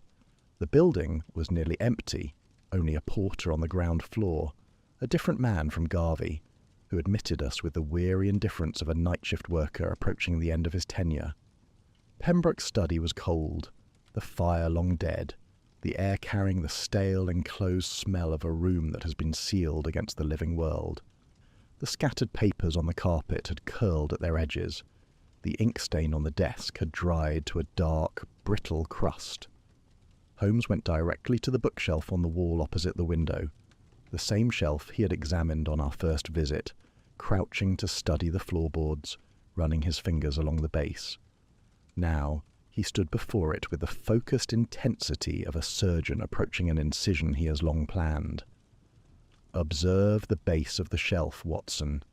The carpet does not quite meet the wood.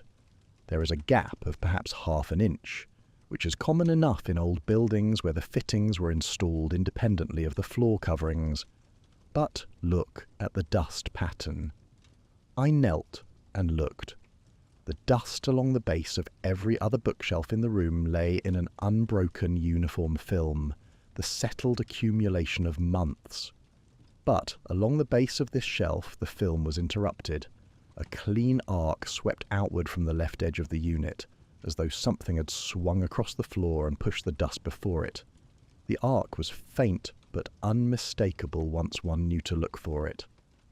Now, the floorboards. I looked more closely. In the wood at the shelf's left edge I could see scratches, not the random scuffs of furniture being shifted for cleaning, but parallel grooves that followed the same arc as the dust disturbance. Some were old, darkened with age and wax. Others were fresh, the exposed wood still pale. "This panel has been opened many times," I said. "Many times, over many years, and most recently on the night of Pembroke's disappearance." Holmes reached up and ran his hand along the inner edge of the shelf's left side, pressing methodically at intervals. I heard a faint click, a catch releasing somewhere within the woodwork, and the entire left section of the bookshelf swung slowly outward on concealed hinges, the books upon it tilting but held in place by a low rail I had not previously noticed. Behind the shelf was darkness. Holmes produced a bullseye lantern from his coat. He had come prepared, and directed its beam into the opening. The passage beyond was narrow, barely 2 feet wide, with rough plastered walls and a low ceiling that would require a tall man to stoop. The air that emerged was cold and damp, carrying the mineral smell of old stone and the faintest trace of something else. Machine oil, I thought, or perhaps the residue of a recently extinguished lamp. An 18th century servant's passage, Holmes said, stepping inside, are common in buildings of this period, originally used for the discreet movement of clerks and messengers between chambers, and, one suspects, for the occasional removal of documents that certain barristers preferred not to carry through the main corridors. Pembroke discovered it years ago, I have no doubt, and kept the knowledge to himself. A man with a secret past has an instinctive appreciation for hidden exits.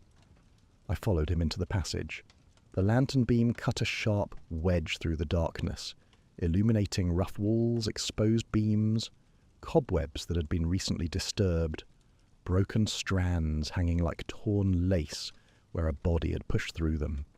The floor was bare stone, uneven, coated with the grime of decades. Holmes moved slowly, like examining the walls and floor with the systematic thoroughness that characterized his work at its most concentrated. He paused approximately 10 feet from the entrance and directed the beam at the right-hand wall. A nail protruded from the plaster at shoulder height, and caught upon it were several short threads, dark, coarse, consistent with rough wool. "Marsh's coat," Holmes said, "a grey clerk's coat of common wool. The man who passed through here was wearing it, and the narrow walls extracted their toll." He plucked the threads carefully and placed them in an envelope. "Note also the handprint." I looked where he indicated. On the opposite wall, at approximately the height of a man's shoulder, a palm print was visible in the dust. 4 fingers and a thumb. I pressed flat against the plaster as though the person had steadied himself while squeezing through the tight space. The print was complete, undisturbed and solitary. There was no second print, no indication that more than one person had passed this way. "One man," Holmes said, moving alone, in the dark, steadying himself against the wall. No signs of a struggle, no evidence of a second person preceding or following him. The passage tells the same story as the room, a single individual, acting under his own power, proceeding with haste but not with panic. We continued along the passage. It turned once sharply, following the building's interior wall, and then descended a short flight of stone steps, worn smooth at their centres by generations of feet, before arriving at a low wooden door set into the wall. Holmes examined the door. Its latch was simple, operable from both sides, and recently used. The rust on the iron fittings had been disturbed, and a fresh scratch marked the stone where the door's edge had scraped as it opened. He pushed it open. Beyond was a small courtyard, enclosed on three sides by the rear walls of adjacent buildings, open on the fourth to a narrow alley that ran between the backs of Lincoln's Inn and the service entrances of the buildings on the next street. The courtyard was unremarkable. Flagstones, a disused water pump, a stack of rotting crates. But the alley beyond led, as I could see, directly to Chancery Lane. From here, Holmes said, a man in a plain grey coat wearing no hat could walk to Chancery Lane in 2 minutes. From Chancery Lane to the Strand in 5. From the Strand to Waterloo Station in 15. By cab, or 25 on foot if he wished to avoid the memory of a cabman. The last train to Southampton departs Waterloo at 11:47. The distance is eminently manageable. He turned back to the passage. But we have not yet found what I am looking for. We re-entered the passage, and Holmes retraced his steps, this time examining the floor with his lantern held low, the beam raking across the stone at a shallow angle that threw every irregularity into sharp relief. He moved inch by inch, his body folded nearly double, his face close to the ground. Near the point where the passage turned, the narrowest section, where a man would have been forced to twist sideways to negotiate the corner, he stopped. There. He reached down and picked up a small piece of card from the gap between two flagstones where it had wedged itself, and it was roughly 2 inches by 3, a printed railway ticket, or rather the stub of one, torn along the perforated line where the conductor had separated it from the counterfoil. Holmes held it under the lantern. I read it over his shoulder. London Waterloo to Southampton Central, 11:47 p.m. One way, 3rd class. The date was the night of the disappearance. Holmes turned the stub over. The reverse was blank, save for a smudge of dark ink. A thumbprint, I thought, pressed into the card by a hand still marked by the ink from an overturned inkwell. It fell from his pocket, Holmes said, here, at the narrowest point, where he would have been turning sideways, his coat pressing against the walls. The ticket was in the coat pocket, Marsh's coat too large for him, the pockets wide and shallow. The stub slipped out as he squeezed through, and he did not notice. He was moving quickly in the dark, with the urgency of a man who had committed himself to an irrevocable act and could not afford to hesitate. He straightened and stood in the passage, holding the ticket stub between his fingers. In the lantern light, his face was sharp and angular, the shadows carving deep lines beneath his cheekbones and along the ridge of his brow. He looked, in that moment, not triumphant, but grave. A man who has arrived at a conclusion he had hoped, perhaps, to be wrong about. The room is explained, Watson. The locked door, the sealed window, the impossible disappearance, all of it. Pembroke locked the study door from inside. He staged the disorder, the overturned inkwell, the scattered papers, to suggest a violent interruption. Then he left his hat and walking stick to reinforce the impression that he had not departed voluntarily. He burned his identity documents in the fireplace, leaving the fragment of Creed's letter deliberately to ensure suspicion would fall upon the escaped convict. Then he opened this panel, entered this passage, pulled the shelf closed behind him, and walked out into the night. wearing a borrowed coat and carrying a one-way ticket to Southampton. He paused. He has done this before. 15 years ago, Daniel Harker vanished from Limehouse and reappeared as Arthur Pembroke. The method was different. The identity was different. But the principle was the same. Erase the past. Assume a new name. Walk away from everything and everyone. It is the only skill he has ever truly relied upon. And he has executed it again with the competence of long practice. We emerged from the passage into Pembroke's study. The morning light was stronger now, falling through the tall window in pale, slanting bars that illuminated the dust motes drifting in the still air. Holmes closed the bookshelf panel. It swung shut with a soft, definitive click, and stood in the centre of the room, the ticket stub still in his hand. A man who disappears from a locked room does not vanish, Watson. He prepares. And a man who has reinvented himself once will not hesitate to do so again. For reinvention is the only skill he ever truly mastered. I looked around the room, at the scattered papers, the stained desk, the hat on the rack, the cold fireplace with its residue of burned secrets, and saw it now not as a crime scene but as a stage set. Every element had been placed, every detail calculated to tell a story that was not true. The room was a performance, Pembroke's final argument, delivered not to a jury but to anyone who came looking for him, designed to lead them toward creed and away from the truth. "Then what do we do, Holmes?" I asked. He pocketed the ticket stub and took his hat from the stand by the door. His expression had shifted, the gravity of the deduction replaced by something harder, more urgent. The analytical phase was over. What remained was pursuit. We find him before Creed does, because I assure you, Watson, Creed is solving this puzzle at the same pace as we are. He has had 6 weeks in London. He has been watching these chambers. He saw Pembroke's light go out on the night of the disappearance and read about the vanishing in the morning papers. He knows Pembroke has run, and a man who has spent 15 years in Pentonville thinking of nothing but the betrayal that put him there will not stop now. Creed will follow the same logic I have followed. He will reach the same conclusion, and Creed has no interest in justice. He strode through the door and down the corridor, his footsteps echoing off the old stone walls. I followed, my hand instinctively touching the reassuring weight of the revolver in my coat pocket, a precaution I had taken that morning without conscious decision, guided by the same instinct that had served me on battlefields and in the dark alleys of London alike. At the building's entrance, Holmes paused and looked back along the corridor, at the portraits of long-dead barristers, the polished floors, the high windows through which the morning light fell in measured, orderly rectangles. It was a place built to embody permanence, tradition, the unbroken continuity of English law. And somewhere within its walls, a man had used its hidden spaces to escape not from a pursuer, but from himself. "Waterloo Station, Watson," Holmes said, "and then Southampton. We have a train to catch and a man to find who has spent his entire adult life ensuring that he cannot be found." We stepped out into the cold, bright morning, and the door of Lincoln's Inn closed behind us with a sound like the turning of a final page. Chapter 8. The Man Who Vanished. Twice, the morning express to Southampton departed Waterloo at 8:30.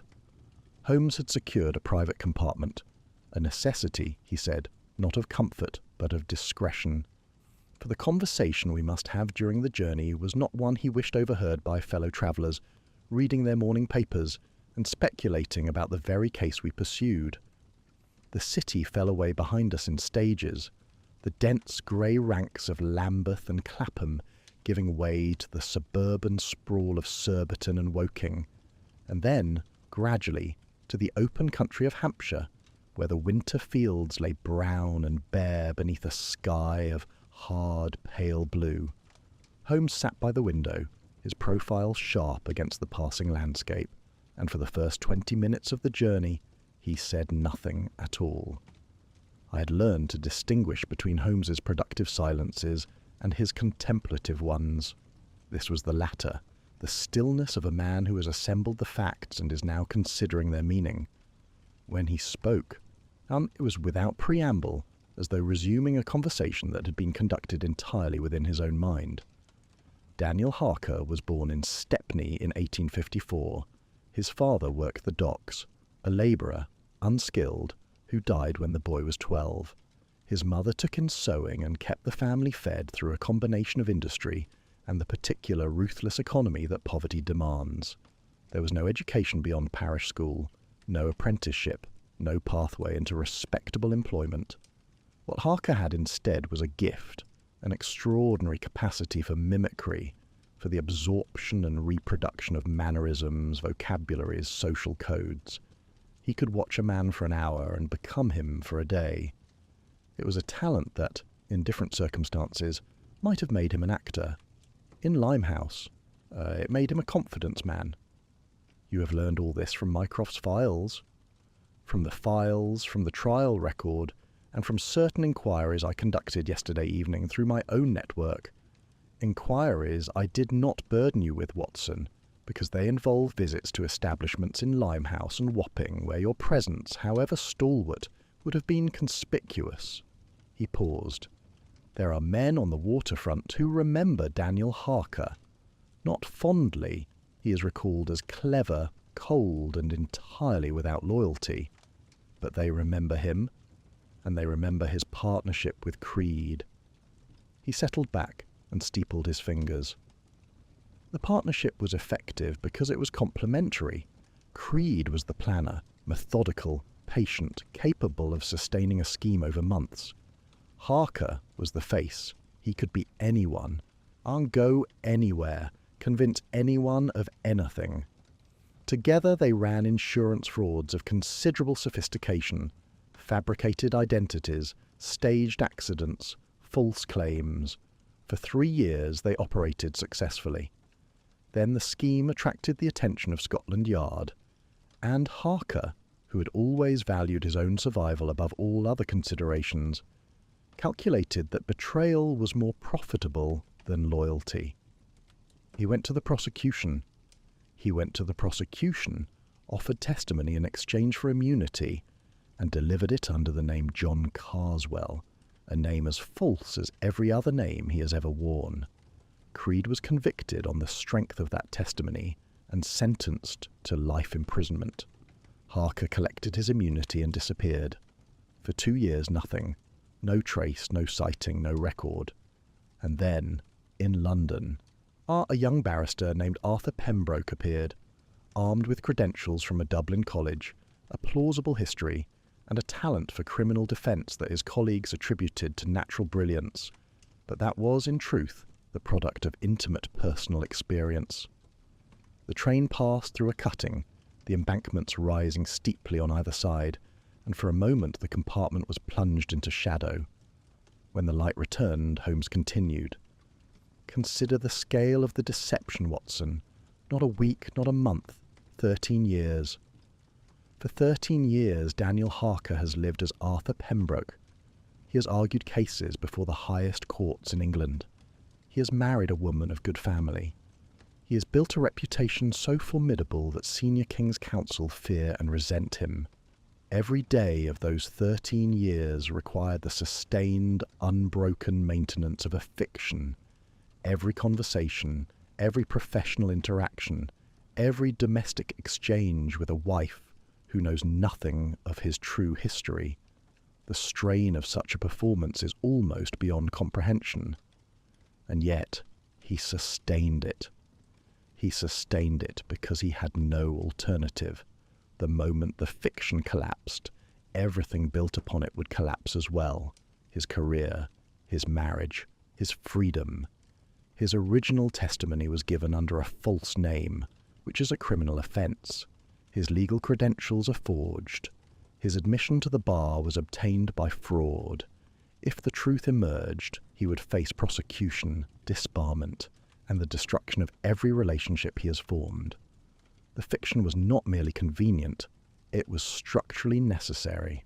It was the foundation upon which an entire life was built, and it could not be removed without bringing the entire edifice down. He turned from the window and fixed me with a look of unusual directness. This is not merely a case of a man hiding from a vengeful pursuer, Watson. It is the story of a man who committed a kind of existential fraud, who stole not money or property, but an identity, a profession, a life. And the question the case poses is not a legal one, but a philosophical one.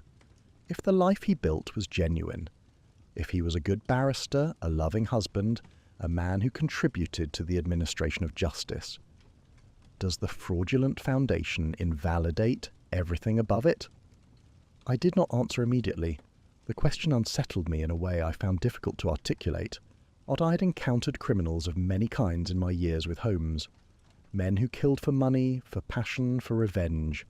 But I had never encountered a man whose crime was, in essence, the act of becoming someone better than he was.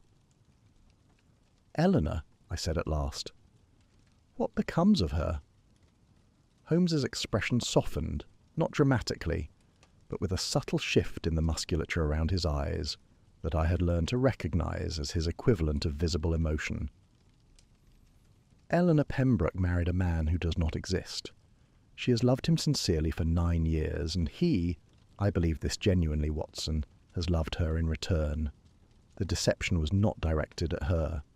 She was not a target, but a consequence. And that, I think, is what makes it most cruel. She did nothing to deserve what is coming. You said you had verified her alibi. I sent a messenger to her sister Catherine yesterday evening. Catherine confirmed that Eleanor visited her between 9:30 and midnight on the night of the disappearance, exactly the gap in her alibi that so excited Lestrade. Eleanor concealed the visit because Catherine is estranged from the family, having married a man the Pembrokes consider beneath her station. Eleanor visits her sister in secret, out of loyalty, and was reluctant to reveal the connection under the scrutiny of a police investigation. It is a small, human deception, a lie told to protect someone she loves. In the context of this case, it is almost poignant in its innocence. And the woman the watchman saw near Lincoln's Inn? I examined the porter's logbook at the neighbouring building yesterday afternoon. A Mrs. Drummond, tenant of number 16, returned to her rooms at approximately 11 o'clock that evening. She is 62 years old, 5 feet tall, and walks with a pronounced limp. In fog and at a distance, the watchman saw a female figure and constructed a narrative. It is what witnesses do. They see fragments and build stories. The woman near Lincoln's Inn was not Eleanor Pembroke. She was not connected to the case in any way. Then Eleanor is entirely innocent. Entirely. And when the truth emerges, as it must, she will be entirely devastated. She will learn that her husband's name, his history, his credentials, and the foundational facts of his identity are fabrications. She will learn that the man she married was once a confidence man who operated out of the Limehouse docks, and she will have to decide whether the man she knew, the barrister, the husband, the person she loved, was real, or whether he was merely the most successful of Daniel Harker's many impersonations. The train slowed as we approached Basingstoke, then gathered speed again on the long stretch toward Winchester. The Hampshire countryside rolled past, chalk downs, bare hedgerows, the distant spire of a village church rising above a copse of leafless elms. It was a landscape of order and permanence, and it seemed to me almost mockingly at odds with the story Holmes was telling, a story of surfaces and depths, of lives built on sand, of the terrible fragility of everything we take to be solid. Marsh is also cleared, Holmes continued. His alibi is confirmed by 3 independent witnesses. He was at the Blind Fiddler from 9:30 until past midnight. His gambling debts are real, but unconnected to Creed or to anyone associated with Creed. He lent his coat because his employer asked, and he lacked the position or the courage to refuse. He is guilty of nothing more than being young, indebted, and afraid. Which leaves only Pembroke himself.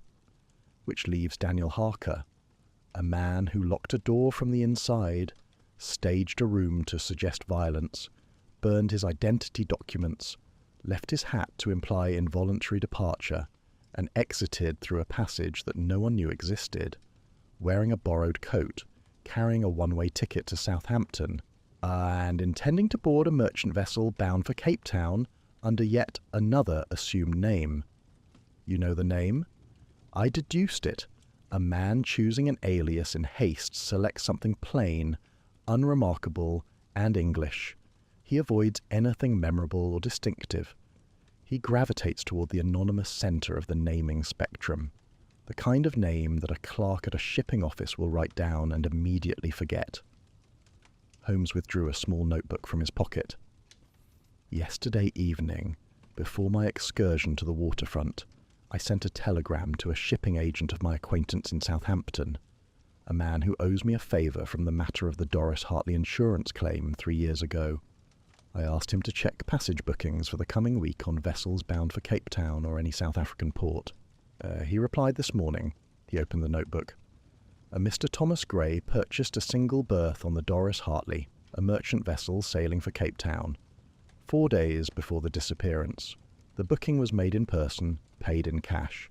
The agent describes the purchaser as a tall man in a plain coat, well-spoken, who gave the impression of a commercial traveller seeking economical passage. The Doris Hartley is scheduled to depart Southampton tomorrow morning at first tide. Then we may still be in time? We may. But we are not the only ones who have followed this trail, Watson. Holmes's expression hardened. Creed has been in London for 6 weeks. He is a methodical man.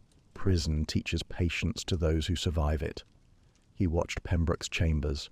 He sent his letters. He planned a confrontation. When Pembroke vanished instead, Creed did not panic. He read the newspapers. He saw the same locked room, the same missing barrister, and he drew the same conclusion I drew, because Creed, unlike the police, knows who Arthur Pembroke really is. He knows the man's nature. He knows that Harker's first instinct, when cornered, is to run. You believe Creed has gone to Southampton? I believe Creed arrived in Southampton before we did. He has had a full day's head start, perhaps more. He knows the docks. He spent his criminal career on waterfronts very like this one. He will have found the shipping agent, or the boarding house, or the name Thomas Gray by the same methods I employed. Because the methods are obvious to anyone who understands how a man disappears by sea. The train was slowing again, the outskirts of Southampton appearing through the window, the landscape thickening with warehouses, rail sidings, and the masts of ships visible above the rooftops. The smell of the sea, salt, tar, coal smoke, seeped through the compartment's joints. Holmes gathered his coat and hat. His manner had changed, the contemplative philosopher of the journey replaced by the man of action, his movements economical and precise, his eyes already scanning the platform as the train pulled into the station. "We must find Pembroke before Creed does," he said, "because Creed has spent 15 years in a cell, dreaming of this moment. He does not want money. He does not want justice. He wants Daniel Harker to feel what it is to have everything stripped away, and then he wants to ensure that Harker never has the opportunity to rebuild again." We stepped onto the platform at Southampton Central.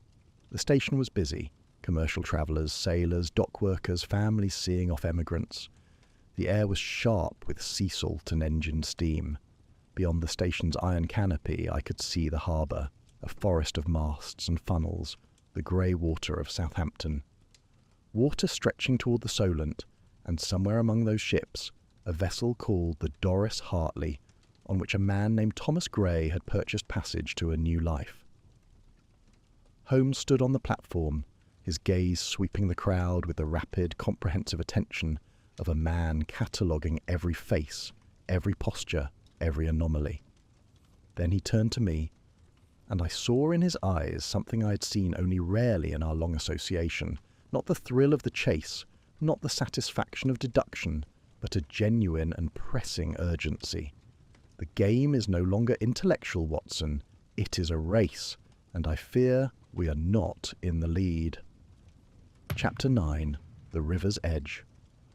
Southampton in winter has a particular quality of desolation that distinguishes it from London's grime or the countryside's bare austerity. It is a port city, and port cities are defined by departure, by the perpetual movement of people and goods toward elsewhere, leaving behind only the apparatus of transit, the warehouses, the quays, the boarding houses that exist to shelter men for a single night before the sea takes them. In the fading afternoon light, with the wind coming sharp off the water and the gulls crying overhead, and it felt less like a city than a threshold, a place where land ended and possibility began. Holmes moved through the streets with the purposeful economy of a man who has studied a map and committed it to memory. He led me from the station through the commercial district, past the shipping offices and chandleries of the high street, and down toward the waterfront, where the buildings grew meaner and closer together, and the smell of the sea intensified. Brine, tar, the sweet rot of kelp, the acrid bite of coal smoke from the steamers at anchor. Our first destination was the shipping agent, a narrow office wedged between a sailmaker's shop and a public house called the Boatswain's Rest. The agent, a weathered man named Hendricks with ink-stained fingers and the permanently squinted expression of someone who has spent decades reading manifests in poor light, confirmed what Holmes already knew. Thomas Gray, aye, booked a single berth on the Doris Hartley, Cape Town via Madeira. Paid cash, quiet man, well-spoken, polite, didn't haggle over the fare. Tall, clean-shaven, dark hair going grey at the temples. Said he was in the wine trade, looking to establish contacts in the Cape Colony. When did he book? 4 days ago. Came in just before closing. Seemed anxious to have it settled quickly. Has he returned since? No. I told him the Doris Hartley sails tomorrow at first tide, 6 o'clock sharp. He said he'd be aboard by 5. Holmes nodded. Has anyone else inquired about Mr. Gray? Another man, perhaps? Older, gaunt. Rough in appearance? Hendricks frowned. Not that I recall, but I'm not here every hour. My clerk handles the afternoon trade. Where would a man of modest means take lodgings near the docks? Somewhere clean but unremarkable, the kind of place that asks no questions. Mrs. Calder's, most likely. Chandler's Row, number 7. She lets rooms to commercial men and emigrant passengers. Respectable enough, doesn't pry. We found Mrs. Calder's establishment without difficulty, a narrow 3-story house on a side street that ran parallel to the waterfront, its front steps scrubbed clean and its windows curtained in white lace that spoke of determined respectability in unpromising surroundings. Mrs. Calder herself was a stout, sharp-eyed woman of 60, whose manner suggested she had long ago learned to assess a man's character, creditworthiness and likely duration of stay within the first 30 seconds of acquaintance. Mr. Gray? Yes, he took a room 2 days ago, paid for 3 nights in advance. Quiet gentleman, kept to himself, took his meals in his room, but he went out this afternoon and hasn't come back. What time did he leave? 2:30, near enough. He seemed in a hurry. Left through the front door, turned toward the waterfront. He was carrying a leather bag, small, the kind you'd carry documents in. He didn't say where he was going, and I didn't ask. It's not my custom. Did he seem alarmed? Frightened? Mrs. Calder considered this. Now you mention it. Yes. He'd been calm enough the first 2 days. Stayed in his room, read, wrote letters. But this afternoon he was different. He came down the stairs quickly. I looked out the front window before opening the door, as if checking whether someone was outside. Then he left in a hurry. I thought perhaps he'd received bad news. Or seen something from his window, Holmes said quietly. We left Mrs. Calder's and stood in the gathering dusk of Chandler's Row. The street was emptying, dock workers heading home or into the public houses, their day's labour finished. The wind had strengthened, carrying with it the clank of rigging and the low moan of hulls shifting at their moorings. Gas lamps were being lit along the waterfront, their yellow flames struggling against the encroaching darkness. He saw Creed, Holmes said, from his window, or in the street below. He recognized him, a face burned into his memory by 15 years of guilt and fear, and he bolted, not back to the station, not to the police, but into the one environment where a man who grew up on the docks might feel he could hide. The waterfront. The warehouses. The warehouses. The same territory where Daniel Harker once plied his trade. Different docks, different city, but the same world. Narrow streets, blind alleys, abandoned buildings, 100 places where a man who knows the waterfront could go to ground. He turned to me. "Watson, you are armed." I touched my coat pocket. "I am." "Good. Keep your revolver accessible but not drawn. We are searching for a frightened man, not a dangerous one. But Creed is somewhere in this same district, and Creed's intentions leave no room for ambiguity." We entered the warehouse district as the last light faded from the sky. It was a labyrinth, narrow lanes between high, windowless walls of brick and corrugated iron, punctuated by loading bays and rusted gates, the ground underfoot slick with moisture and scattered with the detritus of commerce, rope ends, broken crate slats, the crushed remains of packing straw. The gas lamps did not reach here. The only light came from the distant glow of the waterfront and the occasional flicker of a watchman's lantern in a far-off yard. Holmes moved through this landscape with the quiet assurance of a man who trusts his senses more than his eyes. He paused frequently, listening, his head tilted, his body still, reading the darkness as another man might read a page. I followed close behind, my hand in my pocket, my fingers resting on the grip of my revolver, every nerve drawn tight. "He will not have gone far," Holmes murmured. "A man in flight seeks concealment. Aye, not distance. He needs to stay close to the docks. The Doris Hartley is his escape, and he will not abandon it. He has gone to ground somewhere within reach of the ship, somewhere he can wait until the small hours and then slip aboard before dawn." We searched for the better part of an hour. Holmes eliminated buildings systematically, those that were occupied, those that were too exposed, those whose entrances showed no sign of recent use. He examined door latches, studied the mud for footprints, noted which padlocks had been recently handled and which had not been touched in months. It was the smell that found him. Holmes stopped abruptly at the entrance to a narrow alley between two tall warehouses. He inhaled once sharply through his nose. "Lamp oil," he said, "recently burned. Someone has lit a lamp inside one of these buildings within the last hour." We followed the alley to its end, where a wooden door stood slightly ajar in the side wall of a warehouse. A chandler's warehouse, judging by the faded signage above the lintel. The door had been forced recently, its hasp bent outward, the wood around the lock splintered. Holmes pushed it open, and we entered. The warehouse was vast and mostly empty, a cavernous space of bare brick walls and iron roof trusses, the floor littered with old rope coils, rusted anchors, and the dismantled remains of ship's fittings. The air was thick with the smell of tar and hemp, and the sharper scent of recently extinguished lamp oil. At the far end of the space, behind a stack of wooden crates that formed a rough barricade, a faint glow emanated, the dying ember of a wick. Ours turned low. Holmes raised his hand, signalling me to stop. Then he called out, his voice clear and calm in the echoing darkness. "Mr. Harker, my name is Sherlock Holmes. I'm not the police. I'm not Jonas Creed. I've come to find you, and I mean you no harm. But I am not the only one searching these docks tonight, and the man who follows behind me has considerably less charitable intentions." Silence. The sound of the wind against the iron roof, the distant clang of a ship's bell in the harbour, then a voice, hoarse, strained, but controlled. "How did you find me?" "The same way I found everything else, Mr. Harker, by following the trail you left behind, the trail you've been leaving for 15 years. A long pause, then the sound of movement, slow, reluctant, the scrape of shoe leather on bare stone.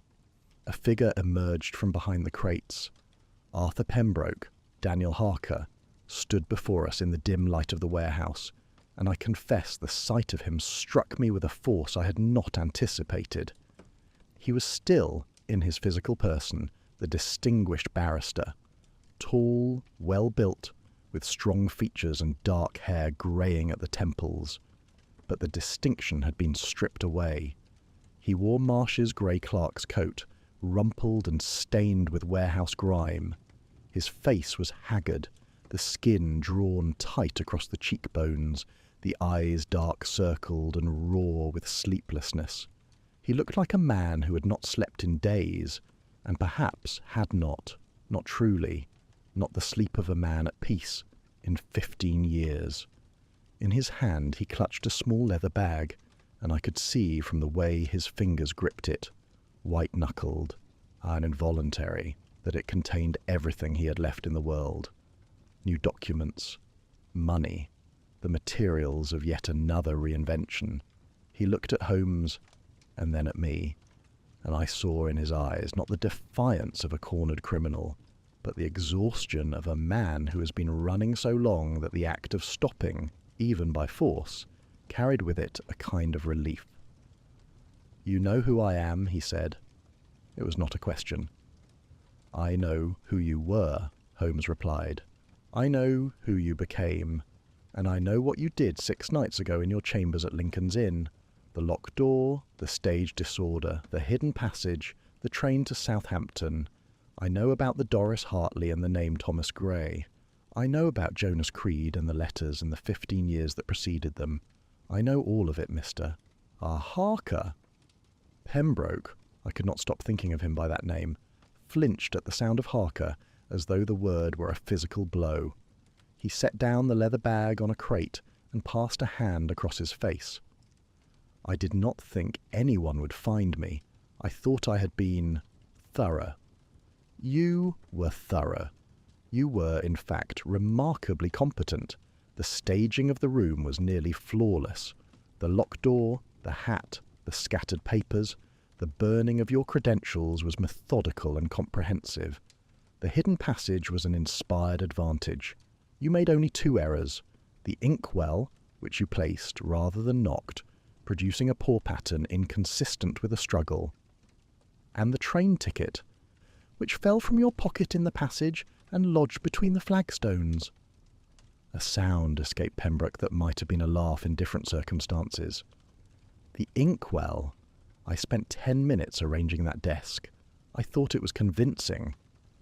"It was convincing to anyone who was not looking for the truth. Unfortunately for you, I was." Pembroke sat down on the crate beside his bag.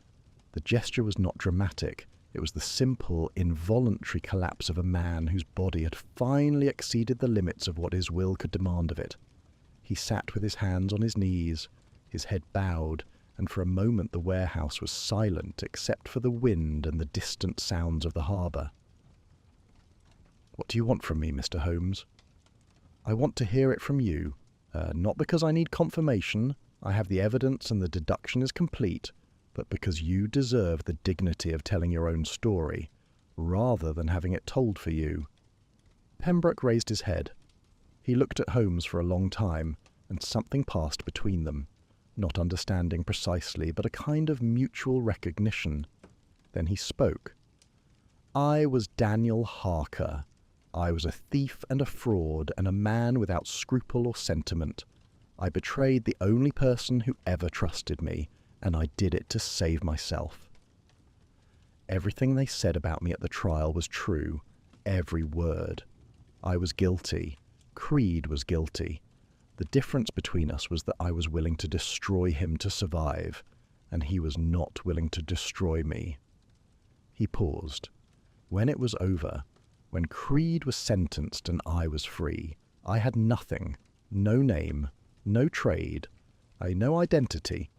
The prosecution gave me immunity, but immunity is not a life. I disappeared for 2 years. I lived in boarding houses under false names, working odd jobs, drinking too much, trying to decide whether to live or not. And then, I don't know how to explain this except to say it truthfully, I decided to become someone worth being." His voice steadied. "I had always been good at becoming other people. It was my gift, my curse, the only talent I possessed. I decided to use it one final time, not to steal or deceive, but to build something real. I forged the credentials.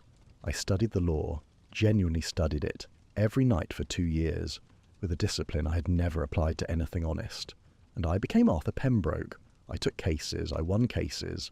I married a woman who saw in me something I had never seen in myself. And for 13 years, I lived a life that was, in every respect except its origin, good. He looked down at his hands. I have been Arthur Pembroke for 13 years, Mr. Holmes. I have done good work. I have loved my wife sincerely. Is that worth nothing? Before Holmes could answer, there was a sound, a creak of metal, the groan of a hinge, from the far side of the warehouse. A door opening, footsteps on the stone floor. Slow, deliberate, unhurried. A figure stepped out of the shadows into the faint circle of lamplight. He was gaunt, terribly so. The bones of his face pressed against skin that had been weathered to the texture of old leather by 15 years of prison labour.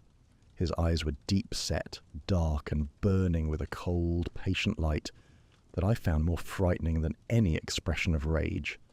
He was dressed in a dock labourer's rough clothes, and he moved with the careful deliberation of a man who has waited a very long time for this moment and intends to experience every second of it. Jonas Creed looked at Pembroke.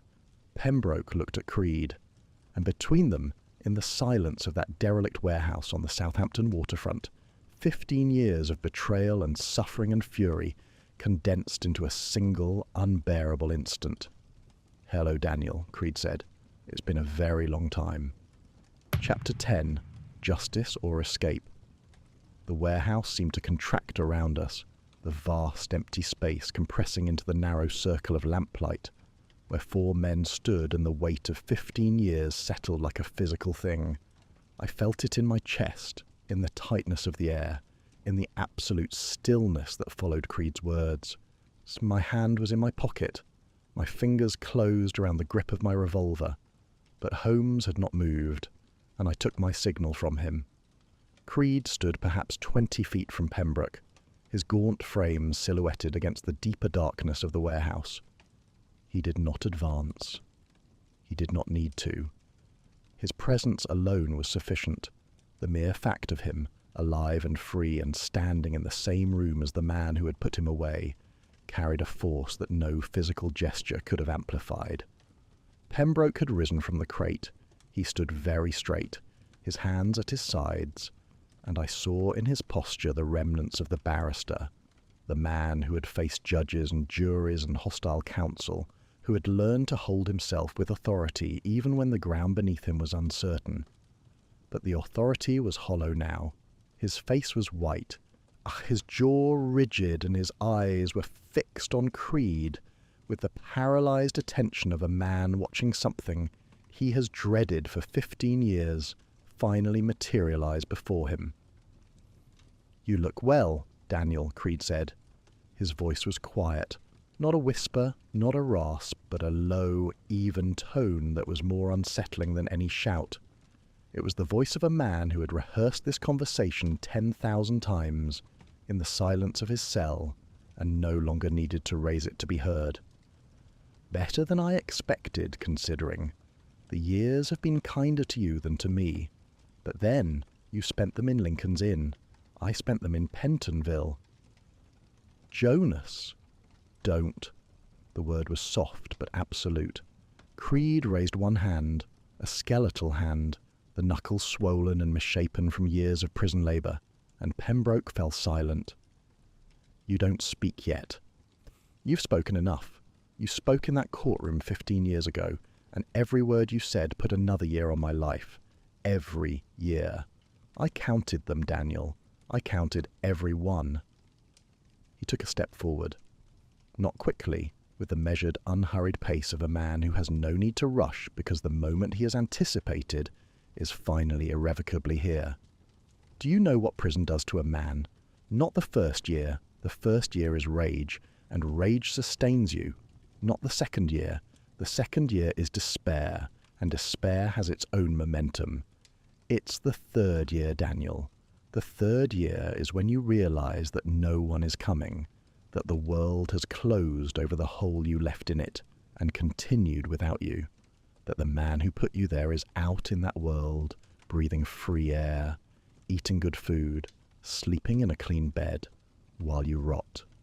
The third year is when rage and despair burn away, and what's left is something colder, something patient, something that doesn't need to eat or sleep or hope, something that only needs to wait. He took another step. I waited 12 more years after that. 12 years of patience, 12 years of planning. I knew your name, your real name. I knew you'd changed it. I knew you were out there, living a life I paid for with mine. And I knew that one day I would find you. Holmes spoke. His voice cut through the darkness with a precision that was almost surgical, calm, measured, and carrying an authority that owed nothing to volume and everything to the quality of absolute certainty. "Mr. Creed!" Creed stopped. He did not turn immediately. He kept his eyes on Pembroke for a long moment, as though reluctant to relinquish the gaze he had sustained across 15 years of separation. Then he turned slowly and regarded Holmes. "Mr. Sherlock Holmes." There was no surprise in his voice. "I expected you'd find him. I read about you in the papers. Even in Pentonville we get papers. I knew when I saw the story about the vanishing barrister that you'd be called in. I thought I might be faster. It seems we arrived at the same time." "We arrived at the same conclusion by different routes," Holmes said. "You knew who Arthur Pembroke was because you knew Daniel Harker. I had to discover it. But the end point is the same, and the question before us now is what happens next. What happens next is between me and Daniel. No, Mr. Creed, it is not, because what happens next in this warehouse will be witnessed by myself and Dr. Watson, and it will have consequences that extend well beyond the satisfaction of your grievance, however justified that grievance may be." Creed's eyes narrowed. The cold patience in his expression flickered, not with anger, I thought, but with something more like curiosity. He had expected many things from this confrontation, but a man who engaged him as an equal was evidently not among them. "Justified?" he repeated. "You use that word. Do you mean it?" "I do." Holmes took a single step forward, not toward Creed, but into the space between the two men, positioning himself at the apex of a triangle. It was a deliberate gesture, and I understood it. Holmes was not interposing himself as a barrier, but establishing himself as a presence that could not be ignored. "You were betrayed, Mr. Creed. No man should deny that. You and Daniel Harker were partners in crime, equal in guilt, equal in culpability. He chose to sacrifice you to save himself. He gave testimony under a false name, collected his immunity, and disappeared to build a new life, while you served the sentence that should, by rights, have been shared between you. The injustice of that is real, and I will not insult your intelligence by pretending otherwise." Creed said nothing. He was listening, truly listening, and I could see the effect of Holmes's words on him. Not softening precisely, but a shift in the quality of his attention. He had come to this warehouse expecting either resistance or capitulation. He had not expected acknowledgement. "But," Holmes continued, and the word hung in the air like the turning of a blade, "the injustice is in the asymmetry, not the verdict. You were not an innocent man wrongly convicted, Mr. Creed. You were a guilty man selectively convicted. The crimes were real. The fraud was real. The victims were real. What was unjust was not that you were punished, but that Harker was not. And that injustice, real as it is, does not confer upon you the right to stand as judge, jury, and executioner in a dockside warehouse at midnight." "Then what justice is there?" Creed's voice was barely above a whisper, but it filled the warehouse. It was the question he had carried for 15 years, the question that had sustained him through the cold patience he had described, the question that had driven him out of Pentonville and across the country to this moment. "He took my life, Mr. Holmes. Not with a knife, not with a weapon, with words, words in a courtroom. And he built a new life with the years he stole from me. He became a respected man, a barrister, a husband, while I broke rocks and slept on stone and watched the years disappear one by one. What justice is there for that?"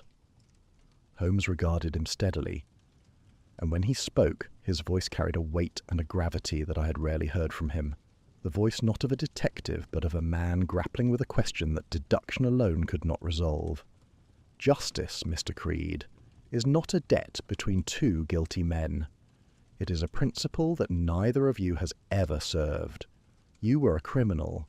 He was a criminal who became something else, or tried to.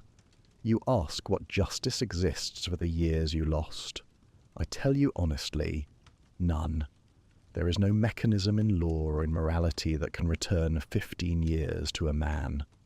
There is no act of vengeance that will give you back the life you would have lived. If you kill Daniel Harker tonight, you will have the satisfaction of a moment, and then you will have nothing. You will be a murderer in addition to a fraud, and you will spend whatever years remain to you in the same cell you escaped from, with the same stone walls and the same silence, and the knowledge that the moment of satisfaction you purchased cost you everything that might have come after." Creed's face was a mask. The cold patience was still there, but beneath it, visible now in the tension of his jaw, the slight tremor in his hands, something was shifting. The architecture of 15 years was being tested, and I could see in the minute movements of his body the strain of a structure under pressure. "The question," Holmes said, "is not whether you deserve vengeance. The question is whether the man he became deserves to exist." The silence that followed was the longest of my life. I stood with my hand on my revolver, my eyes moving between Creed and Pembroke, my body tensed for the sudden movement that would require me to act. Holmes stood motionless between them, his gaze fixed on Creed, waiting with the patience of a man who has laid his argument before a jury and can do nothing more. Creed turned back to Pembroke. The two men looked at each other, and I saw on both their faces the same expression, not hatred, not forgiveness, but the terrible recognition of two lives that had been shaped, deformed, and ultimately defined by a single moment of betrayal in a courtroom 15 years ago. Creed's hand moved. I saw it, and my fingers tightened on the revolver. But the hand did not strike. It rose to Creed's own face, pressing against his eyes as though trying to block out the sight before him, or the sight within him. He stood that way for a long moment, his body rigid, his breath harsh and uneven in the silence. Then slowly the rigidity left him. It did not depart dramatically. There was no collapse, no cry, no sudden release. It drained from him gradually like water from a vessel with a slow leak, and what remained was something diminished and exhausted, and in its way more terrible than the cold fury that had preceded it. He lowered his hand. His face was empty. 15 years, he said. The words were hollow. "And it comes to this, a warehouse, the dark, and the knowledge that killing you would make me less than I already am." Holmes moved. He crossed to my side and placed a hand on my arm, a light pressure, signalling me to lower the revolver I had not realized I had drawn. Then he turned to the warehouse door and spoke over his shoulder. "Watson, would you be so good as to find the nearest constabulary and inform them that the escaped convict Jonas Creed is here, and that he will offer no resistance. Mr. Creed, you have my word that I will represent the circumstances of your surrender to the authorities as accurately as I can." Creed nodded. He did not look at Pembroke again. He simply stood in the lamplight, his gaunt frame perfectly still, and waited. I went. The Southampton night swallowed me as I emerged onto the waterfront, and I found a constable within 5 minutes, a young man on his beat who responded to the name Sherlock Holmes with gratifying speed. When we returned to the warehouse, Creed was sitting on a crate with his hands on his knees, and Holmes was standing beside him in the attitude of a man keeping a vigil. Creed went with the constable quietly, his wrists offered for the handcuffs without protest, and as he passed through the door he paused and said, without turning, "Tell him I won't come looking again." When the constable had gone, taking Creed with him into the night, Holmes turned to Pembroke, who had not moved from his position beside the crates. The leather bag was still at his feet. The Doris Hartley was still in the harbour. Cape Town was still a possibility. "You could let me go," Pembroke said. You could say you never found me. I would disappear, properly this time. No one would ever know. I would know, Holmes said, and so would you. And you would spend the rest of your life in the Cape Colony or wherever you landed, defending no one, married to no one, being no one. Another borrowed name in another borrowed life, with the knowledge that the one genuine thing you ever built, the career, the marriage, the 13 years of honest work, you abandoned because you were afraid to face the truth of its foundation. He paused. I will not reveal your identity to the police, Mr. Harker. I will tell Lestrade that your disappearance was the result of Creed's threats, and that you fled in fear for your life. This is technically true. I will not disclose the forged credentials, the false name, or the criminal history. That is my choice, and I make it not because you deserve clemency, but because the law has already had you once. And the life you built, however fraudulently founded, served the cause of justice in ways that your original nature never could. Pembroke stared at him. Why? Because the law you twisted to survive is the same law you used to defend men who had no other advocate. Whether that constitutes redemption is not for me to determine. I am a detective, not a priest. Holmes held up one finger. But there is a condition. You will not board the Doris Hartley. You will not flee to Cape Town. You will not assume another name and begin again. You will return to London. You will go to Eleanor, and you will tell her the truth. All of it. Who you were, what you did, and what you have done this past week. What happens after that? Whether she forgives you, whether Harding's investigation exposes you, whether the life of Arthur Pembroke can survive the truth of Daniel Harker, is beyond my power to determine and beyond my authority to guarantee. But you will face it. You will not run. The warehouse was quiet. The lamp had burned down to a faint amber glow, and the shadows had closed in around us, leaving only the small circle of light, where two men regarded each other across a divide that was wider than the space between them. Pembroke looked down at the leather bag at his feet. He looked at it for a long time, at the documents inside it, the money, the materials of his next reinvention. Then he bent, picked it up, and set it on the crate beside him. I will need to find new lodgings for the night, he said quietly. Mrs. Calder will wonder. There is a respectable hotel near the station. Yes, the morning train departs at 7:15. I suggest you be on it. Pembroke nodded. He moved toward the door, then stopped and turned back. His face in the dying light was stripped of everything, pretense, authority, the careful construction of 13 years. What remained was something raw and uncertain and, I thought, more honest than anything Arthur Pembroke had ever presented to the world. Do you believe I can do it, Mr. Holmes? Face her. Tell her everything. After all of this. Holmes regarded him with an expression I had seen only rarely. Not coldness, not warmth, but a kind of measured compassion that acknowledged both the magnitude of what was being asked and the impossibility of guaranteeing its outcome. That is not a question for a detective, Mr. Harker. Pembroke held his gaze for a moment. Then he turned and walked out of the warehouse, his footsteps fading into the Southampton night, and the door swung closed behind him with a sound like the final word of an argument that had no winner. Holmes and I stood alone in the warehouse. The lamp guttered and died, plunging us into darkness. I heard Holmes exhale, a long, slow breath, the sound of a man releasing a tension he has held for days. "Come, Watson," he said in the darkness. "There is nothing more for us here."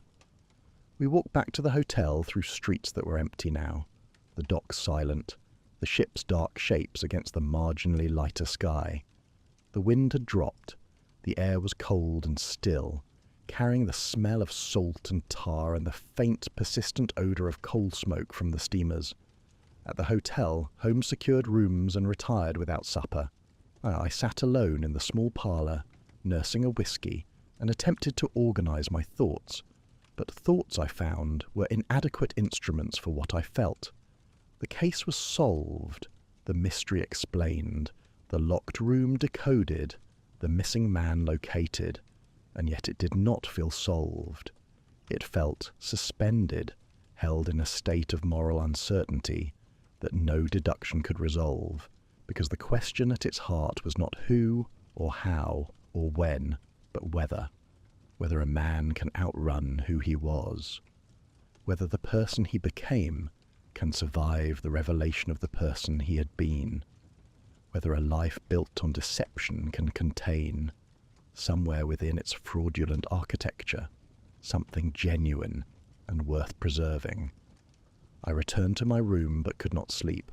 The harbour sounds reached me through the thin walls, the creak of ships, up the slap of water against the quay, the distant tolling of a buoy bell marking the channel to the open sea.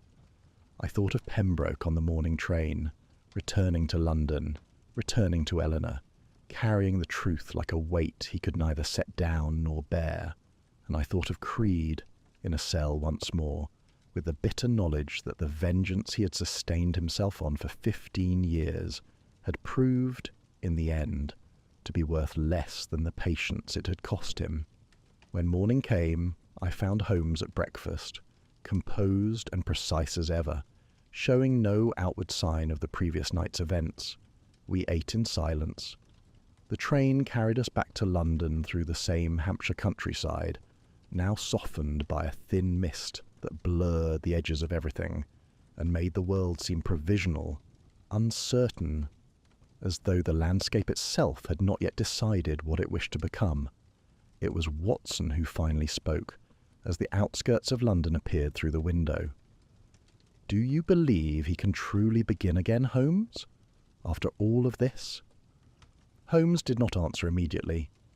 He watched the city assemble itself around us, the warehouses, the rail yards, the rows of terraced houses, the steeples and chimneys and bridges of a metropolis that has absorbed 10,000 secrets and kept them all. "You see, Watson," he said at last, "it is not the past that hunts a man. It is the part of himself he believed he had buried.